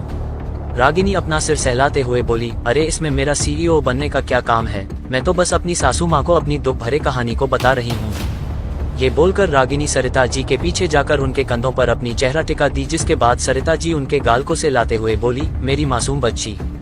रागिनी को प्यार जताते देखकर करण मुंह फुलाकर बोला, अच्छा माँ, आपकी मासूम बच्ची, और क्या मैं खड़ूस बेटा हूँ आपका? ये सुनकर उन्होंने उसे भी अपने कंधे की ओर इशारा किया और दोनों की गाल को चूमकर बोली, तुम दोनों ही मेरे सबसे प्यारे बच्चे हैं। फिर सभी फ्रेश हो जाने के बाद नाश्ते की टेबल की ओर बढ़ने लगे। करण को लग रहा था रात को नहीं तो क्या हुआ, अभी सुबह ही नाश्ते की टेबल पर विजय से मिल लेगा, लेकिन जैसे ही वो नाश्ते की टेबल पर पहुंचा, विजय को वहां ना देखकर उसे कुछ शक लग रहा था। उसने एक नौकर को अपनी ओर बुलाकर पूछा, क्या विजय साहब घर आए हुए हैं? नौकर बोला, जी नहीं साहब, विजय साहब तो आपके साथ ही आने वाले थे ना। अब करण को पक्का यकीन हो गया था कि उसके परिवार वालों ने उसके साथ धोखा किया है। उधर शिखा एक रिंग शोरूम के दुकान पर आकर बैठी हुई थी। उसके साथ पूरा सेन खानदान और प्रजापति खानदान उस शोरूम पर बैठे हुए थे और सामने बैठी शॉपकीपर उन्हें अंगूठियां दिखा रही थी।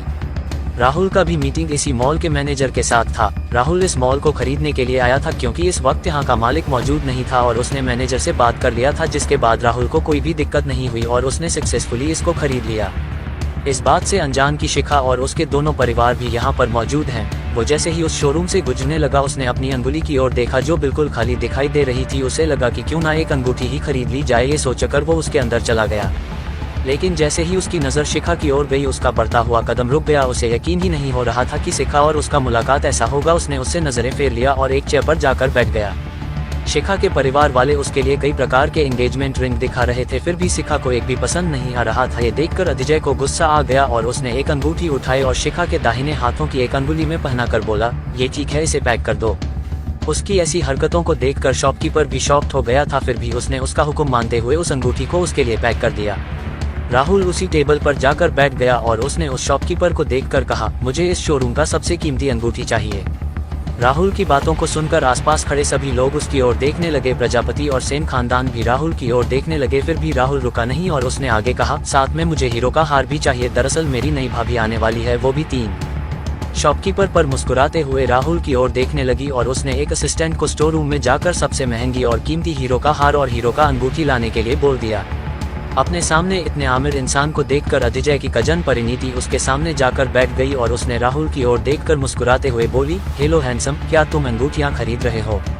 मेरी एंगेजमेंट वाली अंगुली अभी भी खाली है, चाहो तो तुम इस अंगूठी को इसमें पहना सकते हो, मैं मना नहीं करूंगी। राहुल ने उस शॉपकीपर को एक शीशा मंगवाया और उसने अपनी शक्ल उस लड़की को दिखाते हुए कहा, क्या मेरे चेहरे पर सिंग लगा हुआ है या फिर मैं तुम्हें गधा नजर आता हूँ? अगर तुम्हें खरीदना है तो तुम अपने पैसे से खरीद लो, मैं तुम्हारे लिए क्यों खरीदूं? मुझे किसी पागल कुत्ते ने काटा है क्या? परिणीति को लगा था कि वो इस अमीर लड़के को फंसाकर इसके सारे पैसे को हथिया कर कहीं दूर जाकर एंजॉय करेगी, लेकिन उसके मुंह से इतनी कड़वी बातें सुनकर परिणीति गुस्से में बोली, औकात ही क्या है मुझ पर पैसे उड़ाने की, और तुम अपने आप को समझते क्या हो जो तुम मेरे सरेआम बेइज्जती किए जा रहे हो? शायद तुम मेरे बारे में नहीं जानते हो, अगर जान जाते तो तुम अभी ही यहाँ से दुम दबाकर भाग खड़े होते।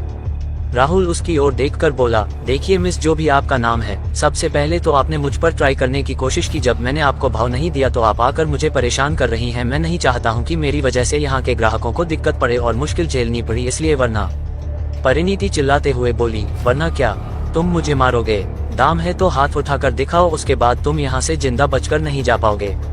राहुल गुस्से में बोला, सबसे पहले आप यहाँ से उठिए, पर यहाँ से निकल जाए, वरना मैं कहीं सच में आप पर हाथ ना उठा दूं।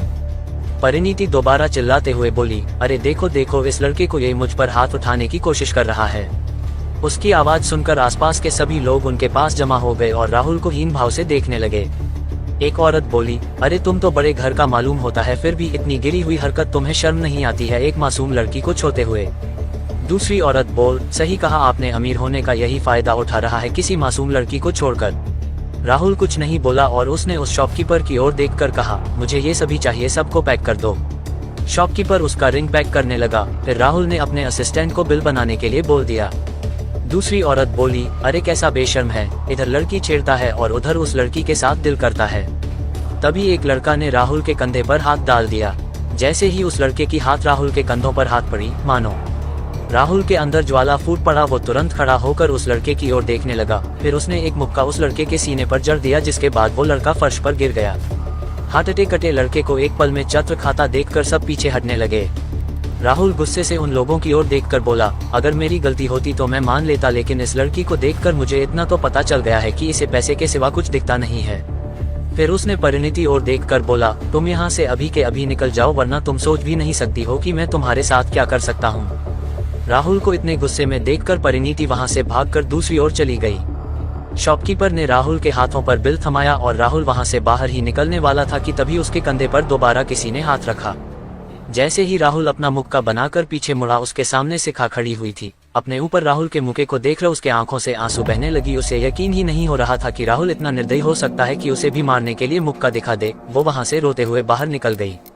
परिणीति शोरूम में एक लड़की को परेशान किए जा रही थी और तो और उसने उस लड़के को एक मुक्का भी मार दिया, जिस पर से राहुल को परिणीति पर गुस्सा आ गया और उसने उस पर हाथ उठाने ही वाला था, लेकिन उसने अपने आप को संभाल लिया और उस लड़की को उठाकर परिणीति की ओर बढ़ने लगा। उसने परिणीति वार्निंग दिया कि अगर उसने उसका पीछा नहीं छोड़ा तो उसका क्या हाल होगा, शायद वो भी नहीं जानता है। राहुल की धमकी भरी बातों को सुनकर परिणीति डर गई और वहां से भागकर दूसरी ओर चली गई। ये सब नज़ारे को शिखा दूर बैठे देखे जा रही थी। जैसे ही परिणीति वहां से दूर हटी, वो उसके पीछे जाकर खड़ी हो गई और उसने उसके कंधे पर हाथ डाल दिया। राहुल को लगा कि परिणीति दोबारा वापस आ गई है। यही सोचकर उसने अपना एक मुक्का परिणीति समझकर शिखा की ओर बढ़ा दिया, जिससे शिखा डर गई। जैसे ही राहुल ने पीछे मुड़ा, उसकी नजरें शिखा की नजरों से टकरा गई, लेकिन उसके मुक्के को देखकर शिखा डर गई और वहां से अपनी आंसुओं को पोंछकर वहां से भागने लगी। उसे ऐसे भागता देखकर राहुल को लगा कि शायद उसके मुके को देखकर शिखा डर गई है और शायद इस डर की वजह से वो कुछ ऐसी वैसी हरकत ना कर दे जिसकी वजह से उसे कुछ भारी कदम उठाना पड़ेगा। यही सोचकर वो भी उसके पीछे पीछे भागने लगा। शिखा भागते भागते लिफ्ट के अंदर चली गई, राहुल भी उसके पीछे पीछे लिफ्ट के अंदर घुस गया। राहुल को अपने पीछे देखकर शिखा चिल्लाते हुए बोली, अब तुम्हें क्या चाहिए और तुम मेरा पीछा क्यों कर रहे हो? मैंने कहा था ना तुमसे कि मेरी जिंदगी से हमेशा हमेशा के लिए दूर चले जाओ, तो फिर तुम यहाँ क्या कर रहे हो? राहुल उसकी आंखों को देखकर बोला, सबसे पहले तुम मुझे ये बताओ मुझे कि तुम इतने बड़े उम्र के लड़के के साथ शादी क्यों कर रही हो? क्या मैं जान सकता हूँ? राहुल सवाल भरी नजरों से देखकर शिखा से बोली, तुम्हें इससे मतलब? ये मेरी लाइफ है और मैं जो चाहे वो डिसीजन ले सकती हूँ। मेरी लाइफ में तुम होते कौन हो मुझे रोकने वाले?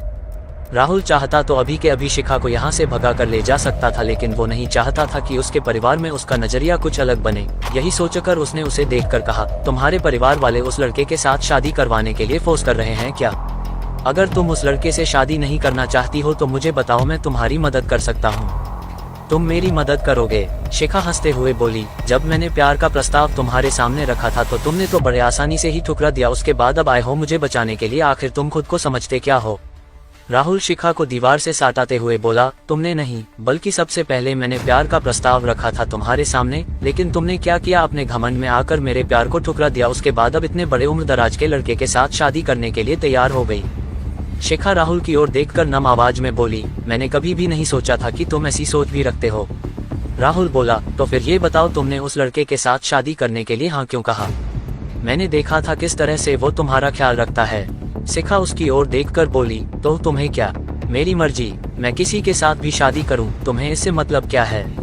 मेरी जिंदगी है पर मैं अपना डिसीजन खुद ले सकती हूं। मुझे अपनी डिसीजन चुनने के लिए किसी और की मदद की कोई जरूरत नहीं है। उसकी ऐसी कड़वी बातों को सुनकर राहुल ने उसी से अपना ग्रिप दिला कर दिया।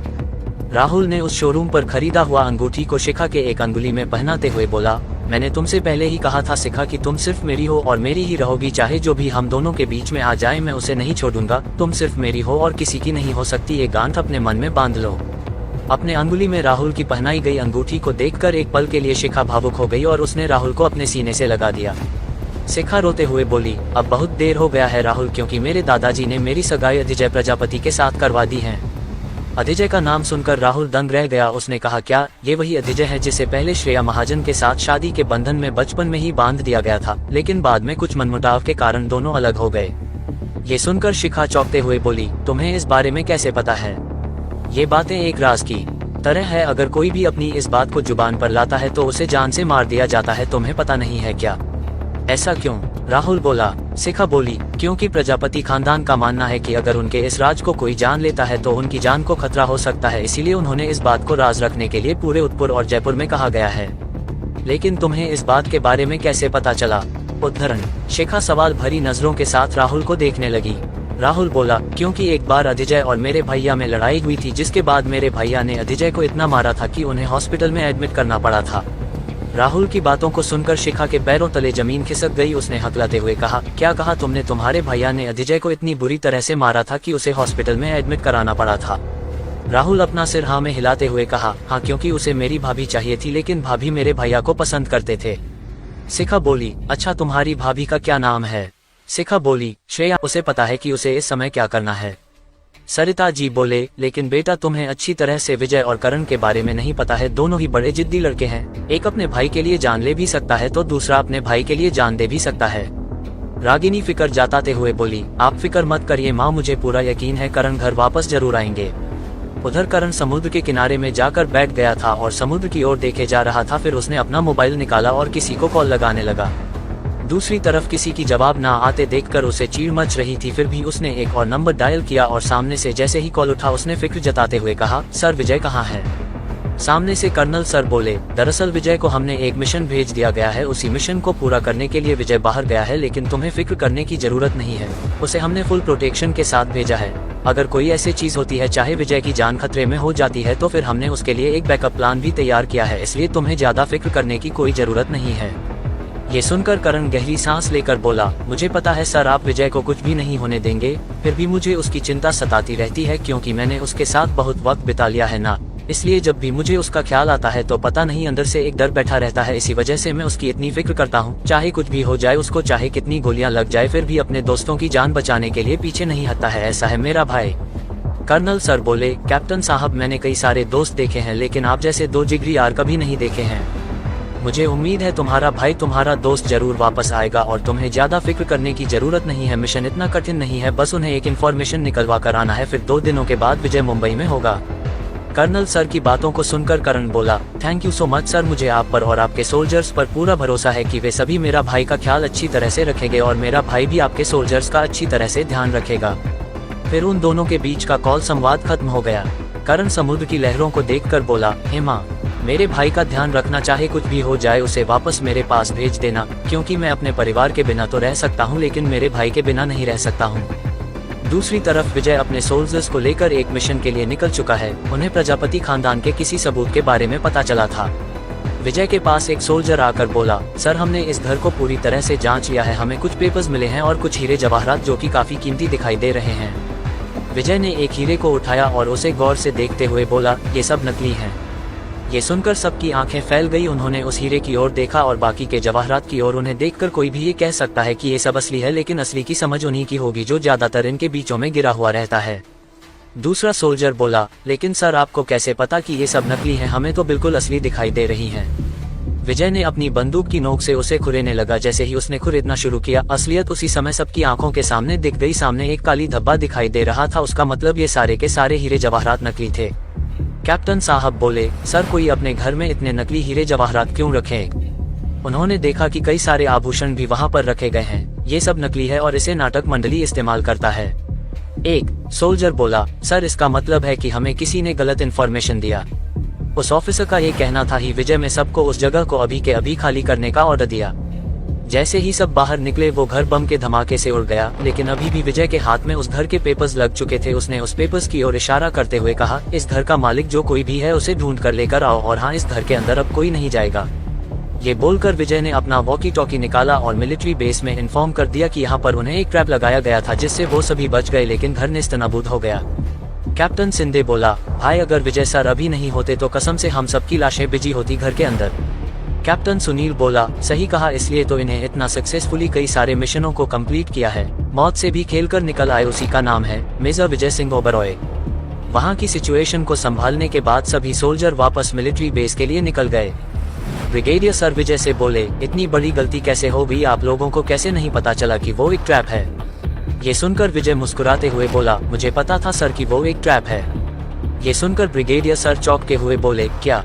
जब तुम्हें पता था तो तुमने बाकी सोल्जर्स की जान को खतरे में क्यों डाला?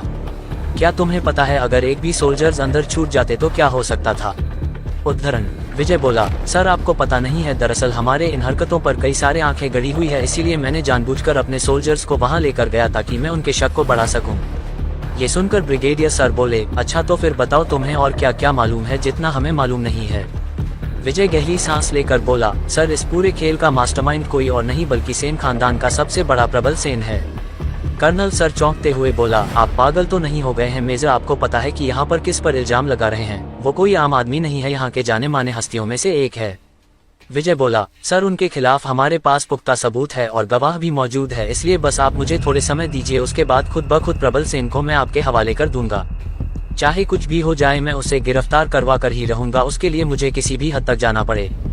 ब्रिगेडियर सर विजय को आगाह करते हुए बोले, अभी तुम किसी आम आदमी से लड़ने वाले नहीं हो, इसलिए जरा संभल कर। उनकी पहुंच इतनी है कि तुम सोच भी नहीं सकते हो कि तुम्हारे साथ वो सब क्या कर सकते हैं। विजय मुस्कुराते हुए बोला, मुझे पता है सर की सेन खानदान अपनी इज्जत बचाने के लिए क्या क्या कर सकते हैं, इसलिए आपको ज्यादा फिक्र करने की कोई जरूरत नहीं है। मैं जल्द ही इस केस को खत्म करके वापस मुंबई जाने वाला हूँ, बस 2 दिन में। उद्धरण। ये बोलकर विजय ब्रिगेडियर सर के केबिन से बाहर चला गया। ब्रिगेडियर सर मुस्कुराते हुए बोले, जब मैं जवान था तो मुझ में ही इतना ही जोश था, लेकिन इसकी जैसी हिम्मत नहीं थी। मुझे उम्मीद है कि तुम सफलतापूर्वक इस काम को पूरा करोगे। राहुल और शिखा के मिल जाने के बाद दोनों ही बहुत ही खुश दिखाई दे रहे थे, लेकिन उनकी खुशी थोड़ी देर तक भी नहीं टिका, क्योंकि शिखा ने देख लिया था कि उन दोनों की तरफ अदिजय चले आ रहा था। शिखा ने राहुल को धक्का मारकर रात को कॉल करने का कह के अदिजय के साथ चली गई। अदिजय ने शिखा को खींचकर सामने की ओर कर दिया और प्रबल सेन जी को देखकर कहा, अगर अगली बार आपकी पोती मेरी परमिशन के बिना यहाँ वहाँ घूमते हुए दिखाई दे तो मुझसे बुरा कोई नहीं होगा। प्रबल सेन जी अदिजय से माफी मांगते हुए बोले, इसे माफ कर दो बेटा, बच्ची है। अदिजय गुस्से में बोला, बच्ची है तो क्या अकेले घूमते फिरें, इतनी भी अक्ल नहीं है कि किस खानदान की होने वाली बहू बनने जा रही है आपकी पोती। प्रबल सेन शिखा को अपनी टेढ़ी नजरों से देखकर कहा, अगर तुमने ऐसी हरकतें दोबारा की तो तुम सोच भी नहीं सकते हो कि मैं तुम्हारे साथ क्या कर सकता हूँ। तुम्हें तो खुश होना चाहिए कि तुम एक बड़े खानदान की बहू बनने जा रही हो, शायद आगे बढ़कर तुम्हारे बच्चे भी प्रजापति खानदान के वारिस कहलाएंगे।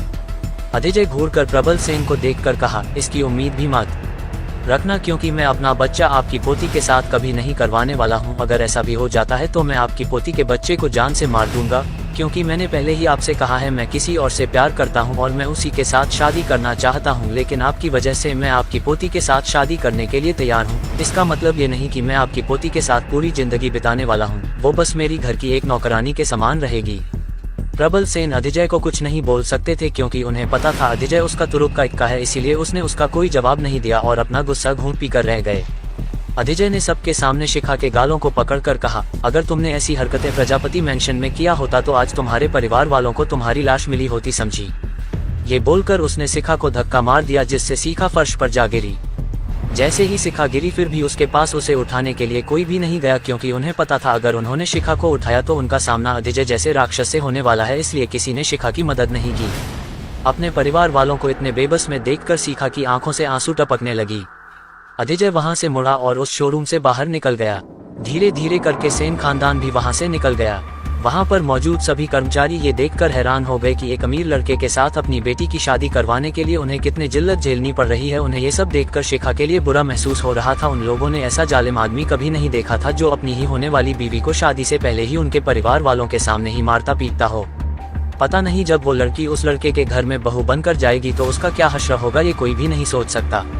रात का वक्त, करण थके मारे सिंह ओबरॉय मैंशन में आ पहुंचा। उसे वापस घर में आता देखकर रागिनी उसके पास दौड़कर गई और उसके सीने से जा लिपटी। उसे करण की बहुत फिक्र हो रही थी। करण उसके माथे को चूमते हुए बोला, मैं बिल्कुल ठीक हूँ, घबराने की कोई जरूरत नहीं है रागिनी। रागिनी नम आवाज में बोली, खबरदार, अगर आप मुझे दोबारा छोड़कर कहीं जाने के लिए भी सोचे तो मुझसे बुरा कोई नहीं होगा। करण अपनी दोनों कान पकड़ते हुए बोला, मुझे माफ कर दो, दरअसल अगर कोई मुझे धोखा दे तो मुझे बर्दाश्त नहीं होती है, इसलिए मैं थोड़ा अकेले में रहना चाहता था। करण की मां करण को देखकर बोली, बेटा तुम्हें कभी भी ऐसा नहीं करना चाहिए, क्योंकि अब तुम्हारे पास किसी की बेटी का अमानत है, इसलिए कुछ भी कदम उठाने से पहले तुम्हें उसके बारे में सोच लेना चाहिए। करण अपनी मां के पैरों के पास जाकर बैठ गया और बोला, मुझसे गलती हो गई है मां, मुझे माफ कर दीजिए। अपने बेटे को इतना बेबस देखकर सरिता जी अपने आप को नहीं रोक सके और उन्होंने करण को अपने गले से लगा लिया। अपने मां के गले लगकर करण को मानो सारी थकावट दूर हो गई थी। उसने भी अपनी मां को गले से लगा लिया और फूट फूट कर रोने लगा। कोई भी नहीं समझ पा रहा था कि आखिर करण ऐसा क्यों रो रहा है, आखिर क्या हुआ है उसके साथ जो करण यूं अपनी मां की गोद में सिर रख कर रोए जा रहा है। सरिता जी अपने बेटे के सिर पर अपने हाथ फिर कर बोली, मुझे पता है बेटा कि तुम्हें हमसे ज्यादा विजय की फिक्र होती है, क्योंकि तुमने उसके साथ कई सारे ऐसे वक्त बिताए हैं जिस पर तुमने उसकी मदद की है और उसने तुम्हारी मदद की है, लेकिन इस वक्त विजय एक मिशन में है और तुम अपने परिवार वालों के साथ, इसलिए तुम्हें बुरा लग रहा होगा। करण रोते हुए बोला, आपको नहीं पता है माँ की विजय से मैं इतना प्यार क्यों करता हूँ। करण आगे बोला, पता है ना, जब मैं एक दिन आतंकवादियों के शिकंजे में आ गया था मुझे लग रहा था कि मैं जिंदा नहीं बच पाऊंगा, शायद यही मेरी आखिरी सांस होगी, लेकिन जैसे ही विजय को मेरे बारे में पता चला कि मैं आतंकवादियों के पास बंदी बनकर रह रहा हूं, तो उसने एक पल का भी समय नहीं गया और मुझे ढूंढने के लिए कश्मीर की ठंडी बर्फ घाटियों में चला गया ताकि वो मुझे वापस ला सकें। फिर एक दिन आतंकवादी मुझसे कुछ खुफिया जानकारी निकलवाना चाहते थे, लेकिन मैंने अपनी जुबान तक नहीं खुली तो उसने कई सारे हथकंडे अपनाए, जिसके बाद मैं मरने के कगार पर आ चुका था। तब उस समय मुझे एक चेहरा नजर आया और वो कोई भगवान या फिर आप नहीं थे, बल्कि विजय भाई थे। उसने जैसे ही मेरी हालत ऐसी देखी और बाकी आतंकवादियों को मुझ पर हथौड़ा मारते हुए देखा तो उनकी आंखों से आंसू छलक पड़े। फिर भी उन्होंने अपने आंसुओं को रोकते हुए उन सभी आतंकवादियों पर टूट पड़े और उन्होंने सभी आतंकवादियों को अकेले ही मार गिराया था। विजय की इस बहादुरी को सुनकर सब दंग रह गए, क्योंकि वो लोग जिस विजय को जानते हैं वो विजय तो ऐसा था ही नहीं। पहले उसे जब एक छोटी सी खरोच भी लग जाती थी तो स्कूल जाने में भी आनाकानी करता था, लेकिन जब से हमने उसे नकारा है तब से उसका बर्ताव और शारीरिक ढंग बदल ही गया है। हमने कभी भी नहीं सोचा था कि विजय मिलिट्री ज्वाइन कर लेगा और उसके बाद उसकी हालत ऐसी हो जाएगी कि दुश्मन भी उसे मारने के लिए 100 बार सोचने लगेंगे। करण परिवार वालों को कई सारे उन दोनों की किस्सों बताए जा रहा था, जिसे सुनकर कभी उन सबों को हंसी तो कभी उनकी आंखों पर आंसू आ जाते थे। तभी वरुण का मोबाइल बजा। सामने से एक पुलिस ऑफिसर बोला, सर हमने कुछ ऐसी लड़कियों को पकड़ा है जो ड्रग्स का धंधा करते हैं, आप अगर अभी आ सके तो बहुत ही अच्छा होगा। वरुण बोला, ठीक है, मैं 15 मिनट में पहुंच रहा हूं। ऑफिसर बोला, जी सर, तब तक हम इन लड़कियों के साथ पूछताछ करते हैं और अपने बाकी साथियों के बारे में पता लग जाते हैं। वरुण बोला, ठीक है ऑफिसर, लेकिन उन लड़कियों के साथ पूछताछ लेडी कांस्टेबल ही करेगी, आप लोग अंदर कदम तक नहीं रखेंगे। ऑफिसर बोला, जी सर मुझे पता है, इसलिए हमने हेमा जी को अंदर भेज दिया है उन लड़कियों के साथ पूछताछ करने के लिए। ठीक है, आई एम ऑन दी वे। जय हिंद सर। जय हिंद। पूर्वी जी वरुण के पास आते हुए बोली, बेटा वरुण जरा अर्पिता को कॉल लगाना जरा, मैं कब से उसे कॉल लगा रही हूँ लेकिन वो मेरी कॉल नहीं उठा रही है, क्या तुम देख सकते हो इस वक्त वो कहाँ गई है? ठीक है माँ, मैं अभी पता लगाता हूँ कि इस वक्त अर्पिता कहाँ गई है। ये बोलकर वरुण ने अपना मोबाइल में किसी को कॉल किया और बात करते हुए पुलिस स्टेशन के लिए निकल गया। वरुण को इस बात की खबर नहीं थी कि उन लड़कियों में से एक अर्पिता भी शामिल थी जो ड्रग्स के मामले में पकड़ी गई थी, लेकिन उन पुलिस वालों को भी इस बारे में नहीं पता था कि मिस अर्पिता कोई और नहीं बल्कि उन्हीं के सीनियर का होने वाली वाइफ है। जैसे ही वरुण पुलिस स्टेशन पहुंचा उसे कुछ ठीक नहीं लग रहा था, ना जाने उसका दिल बैठा जा रहा था। वो धीमी कदमों के साथ अपनी केबिन की ओर चला गया। थोड़ी देर बाद एक कांस्टेबल हाथ में कॉफी का कप लेकर आया और वरुण के सामने रखकर बोला, सर कॉफी। वरुण उस कांस्टेबल की ओर देखकर बोला, अच्छा धनीराम, क्या तुम बता सकते हो कि उन लड़कियों का नाम क्या क्या है और उनका फैमिली बैकग्राउंड के बारे में? धनीराम बोला, सर सभी को देखकर तो यही लगता है कि सब धंधे वाली है, इसलिए मैं उनके परिवार वालों के बारे में नहीं बता सकता हूँ क्योंकि उन्हें किस किस शहर से इम्पोर्ट किया जाता है मुझे नहीं पता है सर। ये सुनकर वरुण बोला, ठीक है मैं 5 मिनट में आ रहा हूँ। जी सर। जय हिंद। जय हिंद जय। तभी वरुण को जानी पहचानी आवाज सुनाई दी, देखो ऑफिसर तुम मुझे नहीं जानती हो, अगर मेरे परिवार वालों को पता चल गया ना कि मैं इस वक्त पुलिस स्टेशन में बंद हूँ तो वे लोग तुम्हारे साथ क्या करेंगे मैं भी नहीं बता सकती हूँ। अगर मेरे मंगेतर को पता चल गया कि मैं इस वक्त पुलिस स्टेशन में बंद हूँ तो तुम सोच नहीं सकते हो क्योंकि मेरा मंगेतर एक पुलिस ऑफिसर है। इंस्पेक्टर हेमा बोली, अरे लड़की मुझे पता है तुम जैसे लड़कियों की पहुंच कहां कहां तक होती है। और क्या कहा तुमने हमारे साहब के बारे में? हमारे साहब वैसे नहीं है। और तुम क्या कहा रही हो? तुम्हारा मंगेतर एक पुलिस वाला है, जरा उसे कॉल लगाओ तो मैं भी देखना चाहती हूँ कि कौन ऐसा पुलिस वाला है जो धंधे वाली लड़की के साथ रिश्ता बना रहा है। वरुण को समझ में आ गया कि वो किस लड़की की आवाज है। वो दौड़कर उस सलाखे की ओर गया तो उसकी आंखें फटी की फटी रह गई। सामने अर्पिता और उसकी 2 सहेलियां को पुलिस वाले इंटेरोगेट कर रहे थे। अर्पिता को देखकर वरुण को समझ में ही नहीं आ रहा था कि किसकी हिम्मत हुई उसकी मंगेतर को जेल के अंदर बंद करने की। वो वहीं से चिल्लाते हुए कहा, किसकी हिम्मत हुई इन लड़कियों को जेल के अंदर बंद करने की? उस पुलिस स्टेशन में बस उसी की आवाज गूंजने लगी थी। आखिर किसी को समझ में ही नहीं आ रहा था कि उनका सर इतने गुस्से में क्यों दिखाई दे रहे थे, किसी को कुछ भी समझ में नहीं आ रहा था। तभी वरुण की नजर अर्पिता से मिली जो इस वक्त बेबस होकर उसी की ओर देखे जा रही थी और कह रही थी, वरुण मुझे यहाँ से बाहर निकालो, मुझे यहाँ नहीं रहना है। इंस्पेक्टर हेमा कुछ बोल पाती उससे पहले ही वरुण गुर्राते हुए कहा, अभी के अभी इन तीनों को बाहर निकालो। अपने सर की बातों को सुनकर हेमा जी ने उन तीनों लड़कियों को बाहर निकाल दिया। जैसे ही अर्पिता बाहर निकली वो दौड़कर वरुण के गले आ लगी, जिसे देखकर सब दंग रह गए। वरुण अर्पिता को शांत कराते हुए बोला, घबराने की कोई जरूरत नहीं है अर्पिता, देखो मैं आ गया हूँ, अभी तुम्हें कोई जेल में बंद नहीं करेगा। अगर किसी की हिम्मत होगी तो मैं उसे नहीं छोड़ूंगा। सभी पुलिस वालों की शक्ल देखने लायक थी। कोई भी अपनी जगह से हिल भी नहीं पा रहा था, मानो किसी ने उनके पैरों के नीचे फेविकोल लगाकर उन्हें चिपका दिया है। वरुण उन तीनों की ओर देखकर बोला, वहाँ क्या हुआ था मुझे सच सच बताओ। तभी एक पुलिस वाला बोला, सर। उसका ये कहना ही था कि वरुण उसकी और गुस्से से देखकर कहा, मैंने तुमसे नहीं पूछा है इसलिए अपनी जुबान बंद रखो। उस पुलिस वाला ने अपना मुंह बंद कर अपने सिर नीचे झुकाकर वहीं खड़े का खड़े रह गया। वरुण अर्पिता की ओर देखकर सीरियस टोन में बोला, अर्पिता तुम बोलो वहाँ पर क्या हुआ था वहाँ पर? अर्पिता अपने आंसू पोंछते हुए बोला, मैं अपने दोस्त से मिलने गई थी क्योंकि उसका बेबी हुआ है।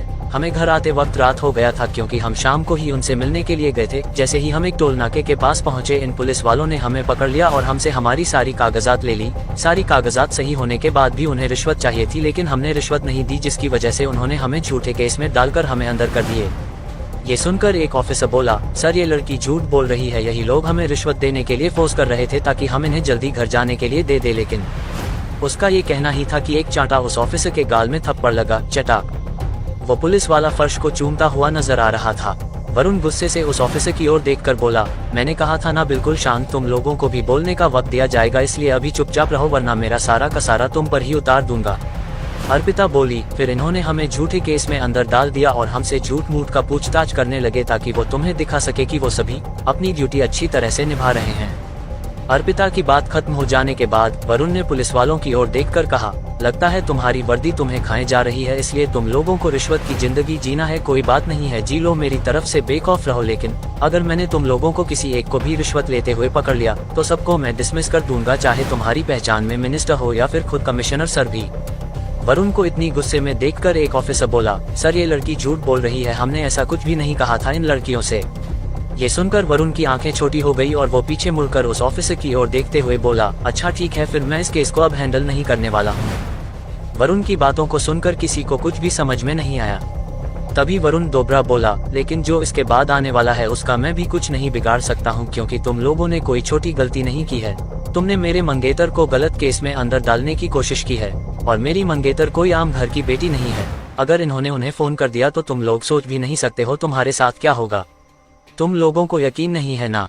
ये बोलकर वरुण ने अपना मोबाइल निकाला और अर्पिता के हाथ में थमाकर बोला, घर में जिसे चाहे उसे कॉल लगा सकती हो, मेरी तरफ से छूट है। अर्पिता ने अपने बड़े चाचा यानी कि आनंद सिंह ओबरॉय जी को कॉल लगा दिया। जैसे ही ओबरॉय जी ने अर्पिता की बातें सुनी, उन्होंने तुरंत कमिश्नर जी को कॉल लगाया और कमिश्नर जी तुरंत ही पुलिस स्टेशन में आ धमके थोड़ी देर बाद कई सारे वकीलों की ग्रुप भी और उनके साथ कई सारे रिपोर्टर्स भी वहां पर आ पहुंचे और उन पुलिस वालों पर सवालों की बौछार कर दी। एक रिपोर्टर बोला, मिस्टर वरुण, आपके रहते हुए भी आपके पुलिस वालों ने इन मासूम लड़कियों के साथ बदतमीजी की और उनसे रिश्वत लेने की कोशिश की, आपका क्या कहना है इस सिलसिले में? एक रिपोर्टर ने वरुण के सामने माइक आगे बढ़ाते हुए कहा। वरुण बोला, देखिए, मेरा इससे कोई लेना देना नहीं है, क्योंकि मैं इस वक्त किसी और दूसरे काम में बिजी हूँ। आप खुद ही इन लोगों से बातें कर सकते हैं, मेरी तरफ से आप लोगों को बिल्कुल झूठ है। वरुण की बातों को सुनकर वो रिपोर्टर्स कमिश्नर जी के पास चला गया और बोले, सर, मिस्टर वरुण ने तो हाथ खड़े कर दिए हैं, आपका क्या कहना है?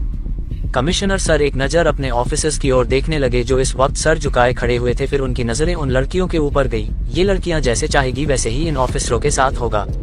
जैसे ही कमिश्नर सर की बातें खत्म हो गई, सभी रिपोर्टर्स और बाकी लोगों की नजरें उन पुलिस वालों की ओर जा टिकी जो इस वक्त अपने सिर गड़ाए हुए खड़े हुए थे। एक रिपोर्टर अपना माइक लिए अर्पिता के सामने जाकर खड़ी हो गई और बोली, मैडम, जैसे ही अभी कमिश्नर सर ने कहा है कि आप ही इनका न्याय करने वाली हैं, तो क्या आप बता सकती हैं आप आखिर इन पुलिस वालों को क्या सजा देने वाली हैं? अर्पिता धीमे कदमों के साथ उन पुलिस वालों के पास जाकर खड़ी हो गई और बोली, सबसे पहले आप लोग अपना सिर ऊपर उठाए। अर्पिता की बातों को सुनकर किसी की हिम्मत भी नहीं हो रही थी अपनी सिर को ऊपर उठाने के लिए, फिर भी उन्होंने मुश्किल से अपनी सिर ऊपर उठाए।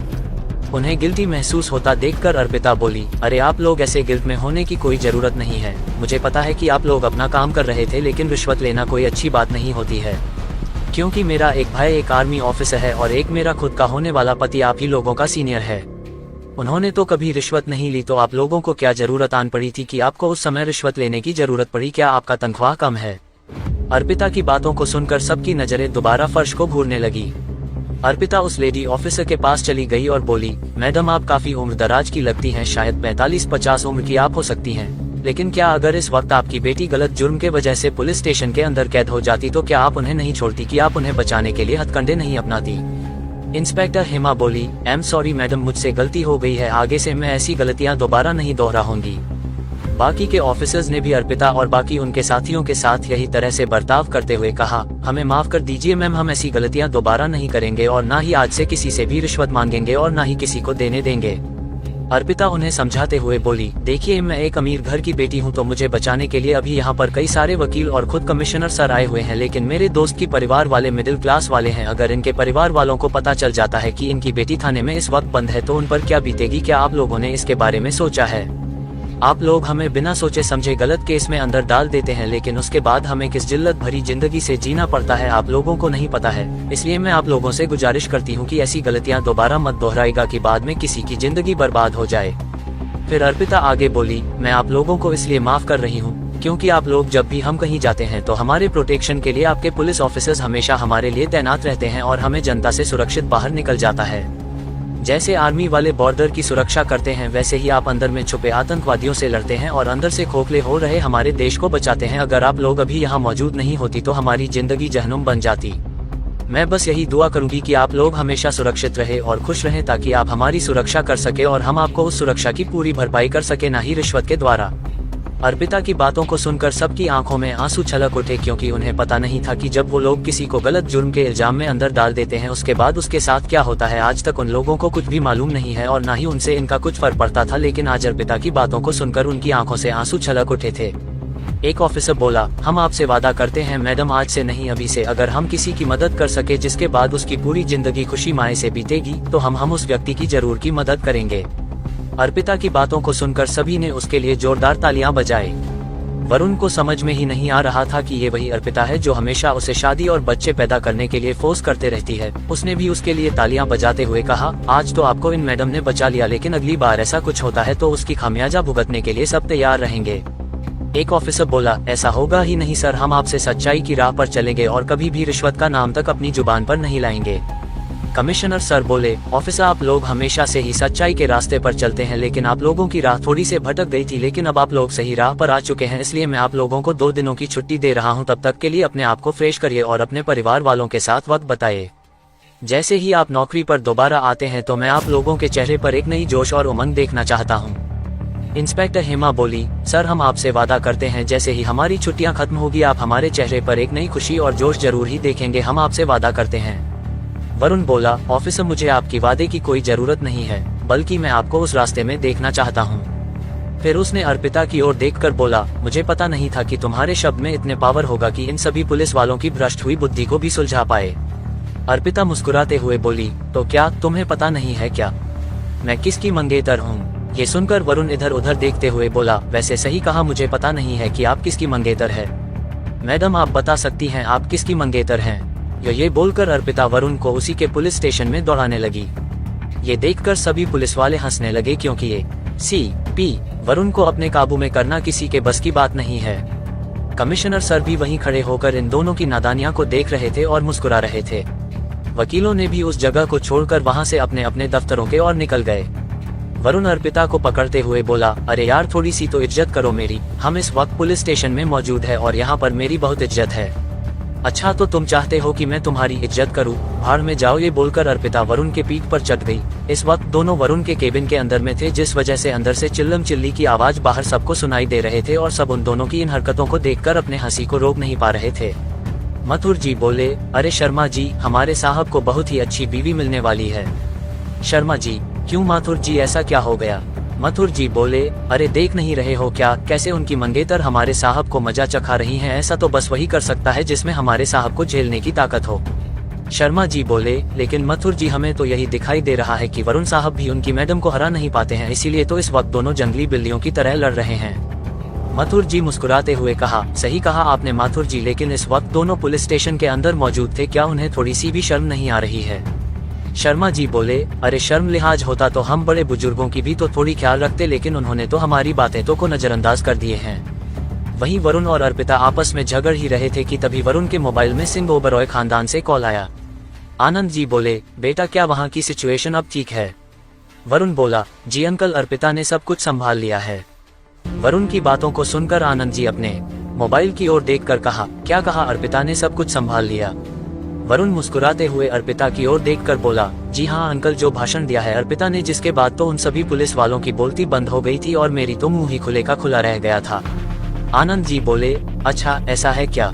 सब पुलिस वाले की हवा टाइट हो गई थी, जरा मुझे भी तो बताओ, मैं भी जानना चाहता हूँ कि मेरी बच्ची पर हमारे खानदान का क्या असर हुआ है।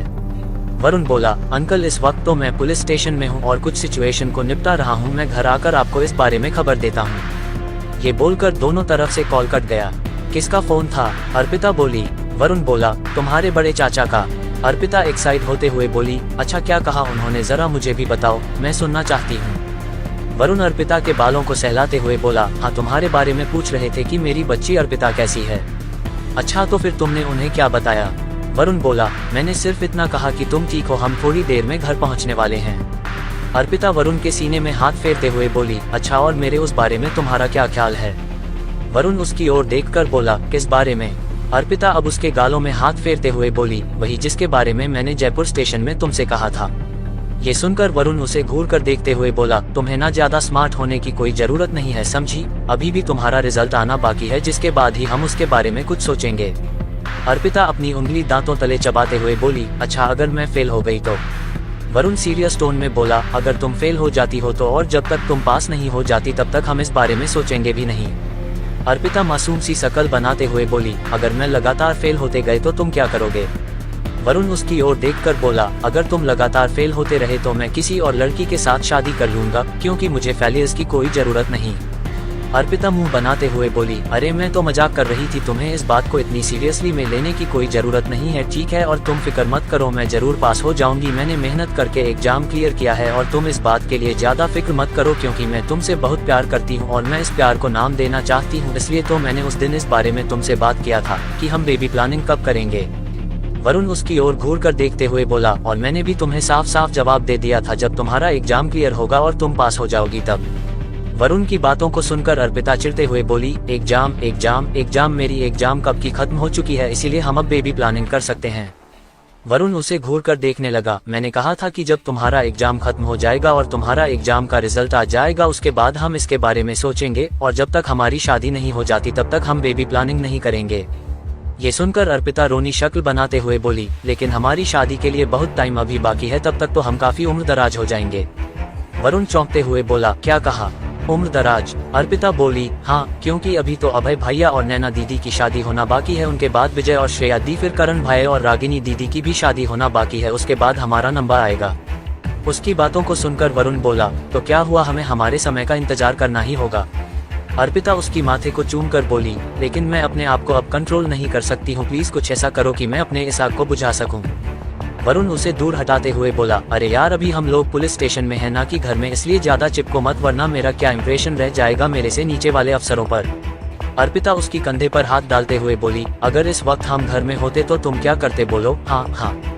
वरुण गुस्से में बोला, बकवास बंद करो और घर चलो, सब हमारा इंतजार कर रहे होंगे, क्योंकि तुम्हारे पुलिस स्टेशन आ जाने की वजह से तुम्हें पता नहीं होगा कि घर में कैसी तूफान मची हुई होगी, और तो और तुम्हें मेरे ही थाने में आना था। अर्पिता उसकी ओर देखते हुए बोला, अरे मुझे क्या पता था कि वो पुलिस वाले तुम्हारे ही आदमी होंगे, इसलिए मैं बिना सोचे समझे उनके साथ चली आई, उसके बाद में पता चला कि तुम ही इस स्टेशन के इंचार्ज हो, तो मैं क्या कर सकती थी, इसमें मेरी गलती कहाँ है, बोलो। वरुण उसे अपने से दूर करते हुए बोला, हम इसके बारे में बाद में बातें करेंगे, अभी फिलहाल तुम घर चलो। क्यों ना, आज हम घर ही ना जाए तो? वरुण उसे घूरते हुए बोला, तो क्या तुम पूरी रात लॉकअप में बिताना चाहती हो? अगर तुम्हारी यही ख्वाहिश है तो बोलो, मैं तुम्हें अभी लॉकअप के अंदर में डाल देता हूँ। अर्पिता हड़बड़ाते हुए बोली, अरे मेरा मतलब है, क्यों ना हम आज क्वालिटी टाइम बताएं। वरुण उसे बाहर ले जाते हुए बोला, ज्यादा फालतू की बातें मत करो, समझे, चुपचाप से घर चलो, सब तुम्हारा इंतजार कर रहे हैं, समझी। अर्पिता घर नहीं जाना चाहती थी, वो तो आज वरुण के साथ कुछ क्वालिटी टाइम बिताना चाहती थी, लेकिन वरुण की बातों को सुनकर अर्पिता ना चाहते हुए भी घर जाने के लिए तैयार हो गई। वरुण ने उन लड़कियों को सबसे पहले उन्हें उनके घर में छोड़ा और उनसे कहा, घबराने की कोई जरूरत नहीं है, आप लोगों के ऊपर लगाए गए इल्जाम को हटा दिया गया है, इसलिए बेफिक्रे के साथ घर चले जाएं, और हाँ, अपने परिवार वालों को इस बारे में बताने की कोई जरूरत नहीं है, वरना मामला आगे बढ़ सकता है, जो कि तुम्हारे लिए ही अच्छी बात नहीं होगी।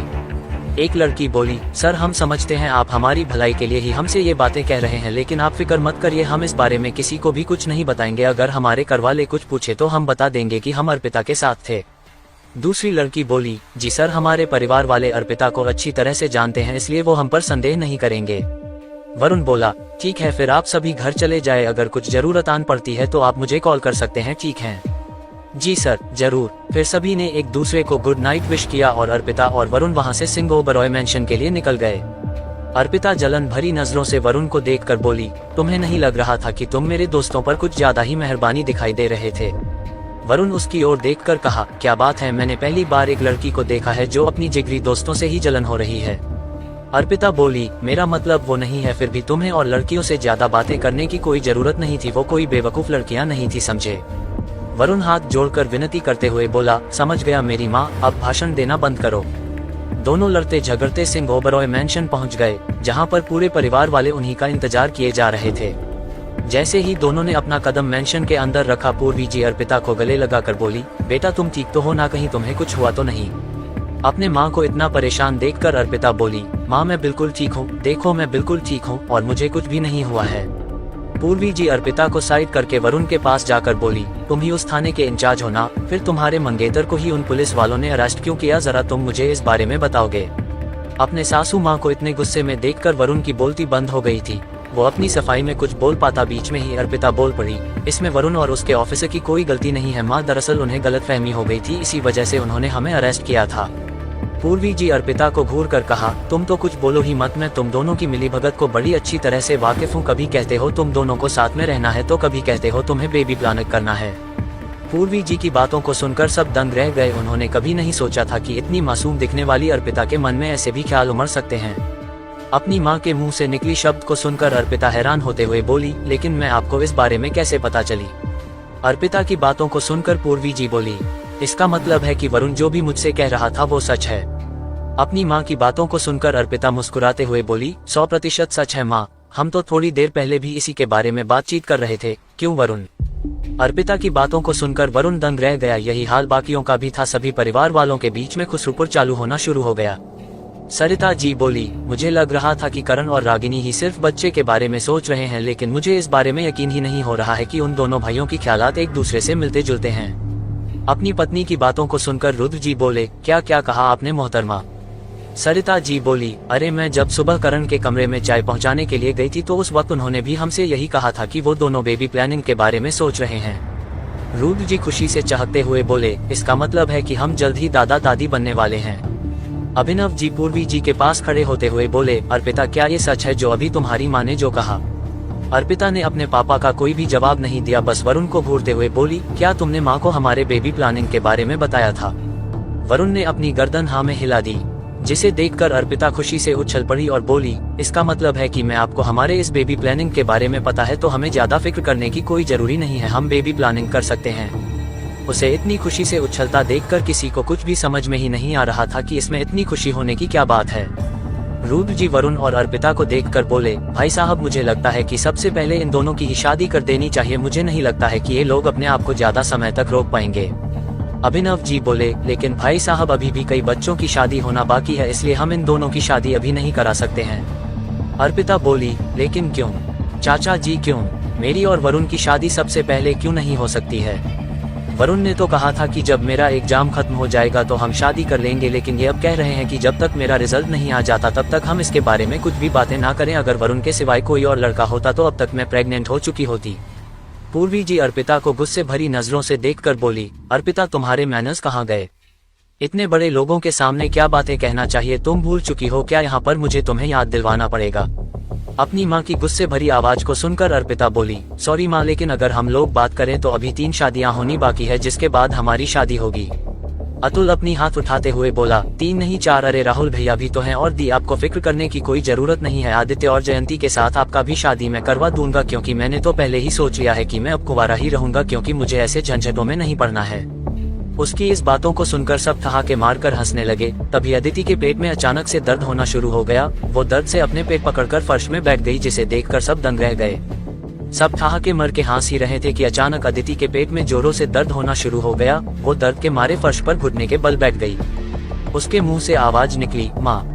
जैसे ही अर्जुन की नजर अदिति पर पड़ी, जो इस वक्त अपने पेट पकड़े फर्श पर बैठ गई थी, हेलो और उसके फ्रेंड, मुंह अगर से आप जोरदार कहानी लेना आवाज में चाहते निकली हैं तो ले अदिति ये सकते बोलकर हैं, अर्जुन कोई उसकी दिक्कत ओर नहीं दौड़ है। पड़ा। नॉवेल ऑफ किंग इस वक्त चैनल को सबकी सब्सक्राइब नजरें भी करें।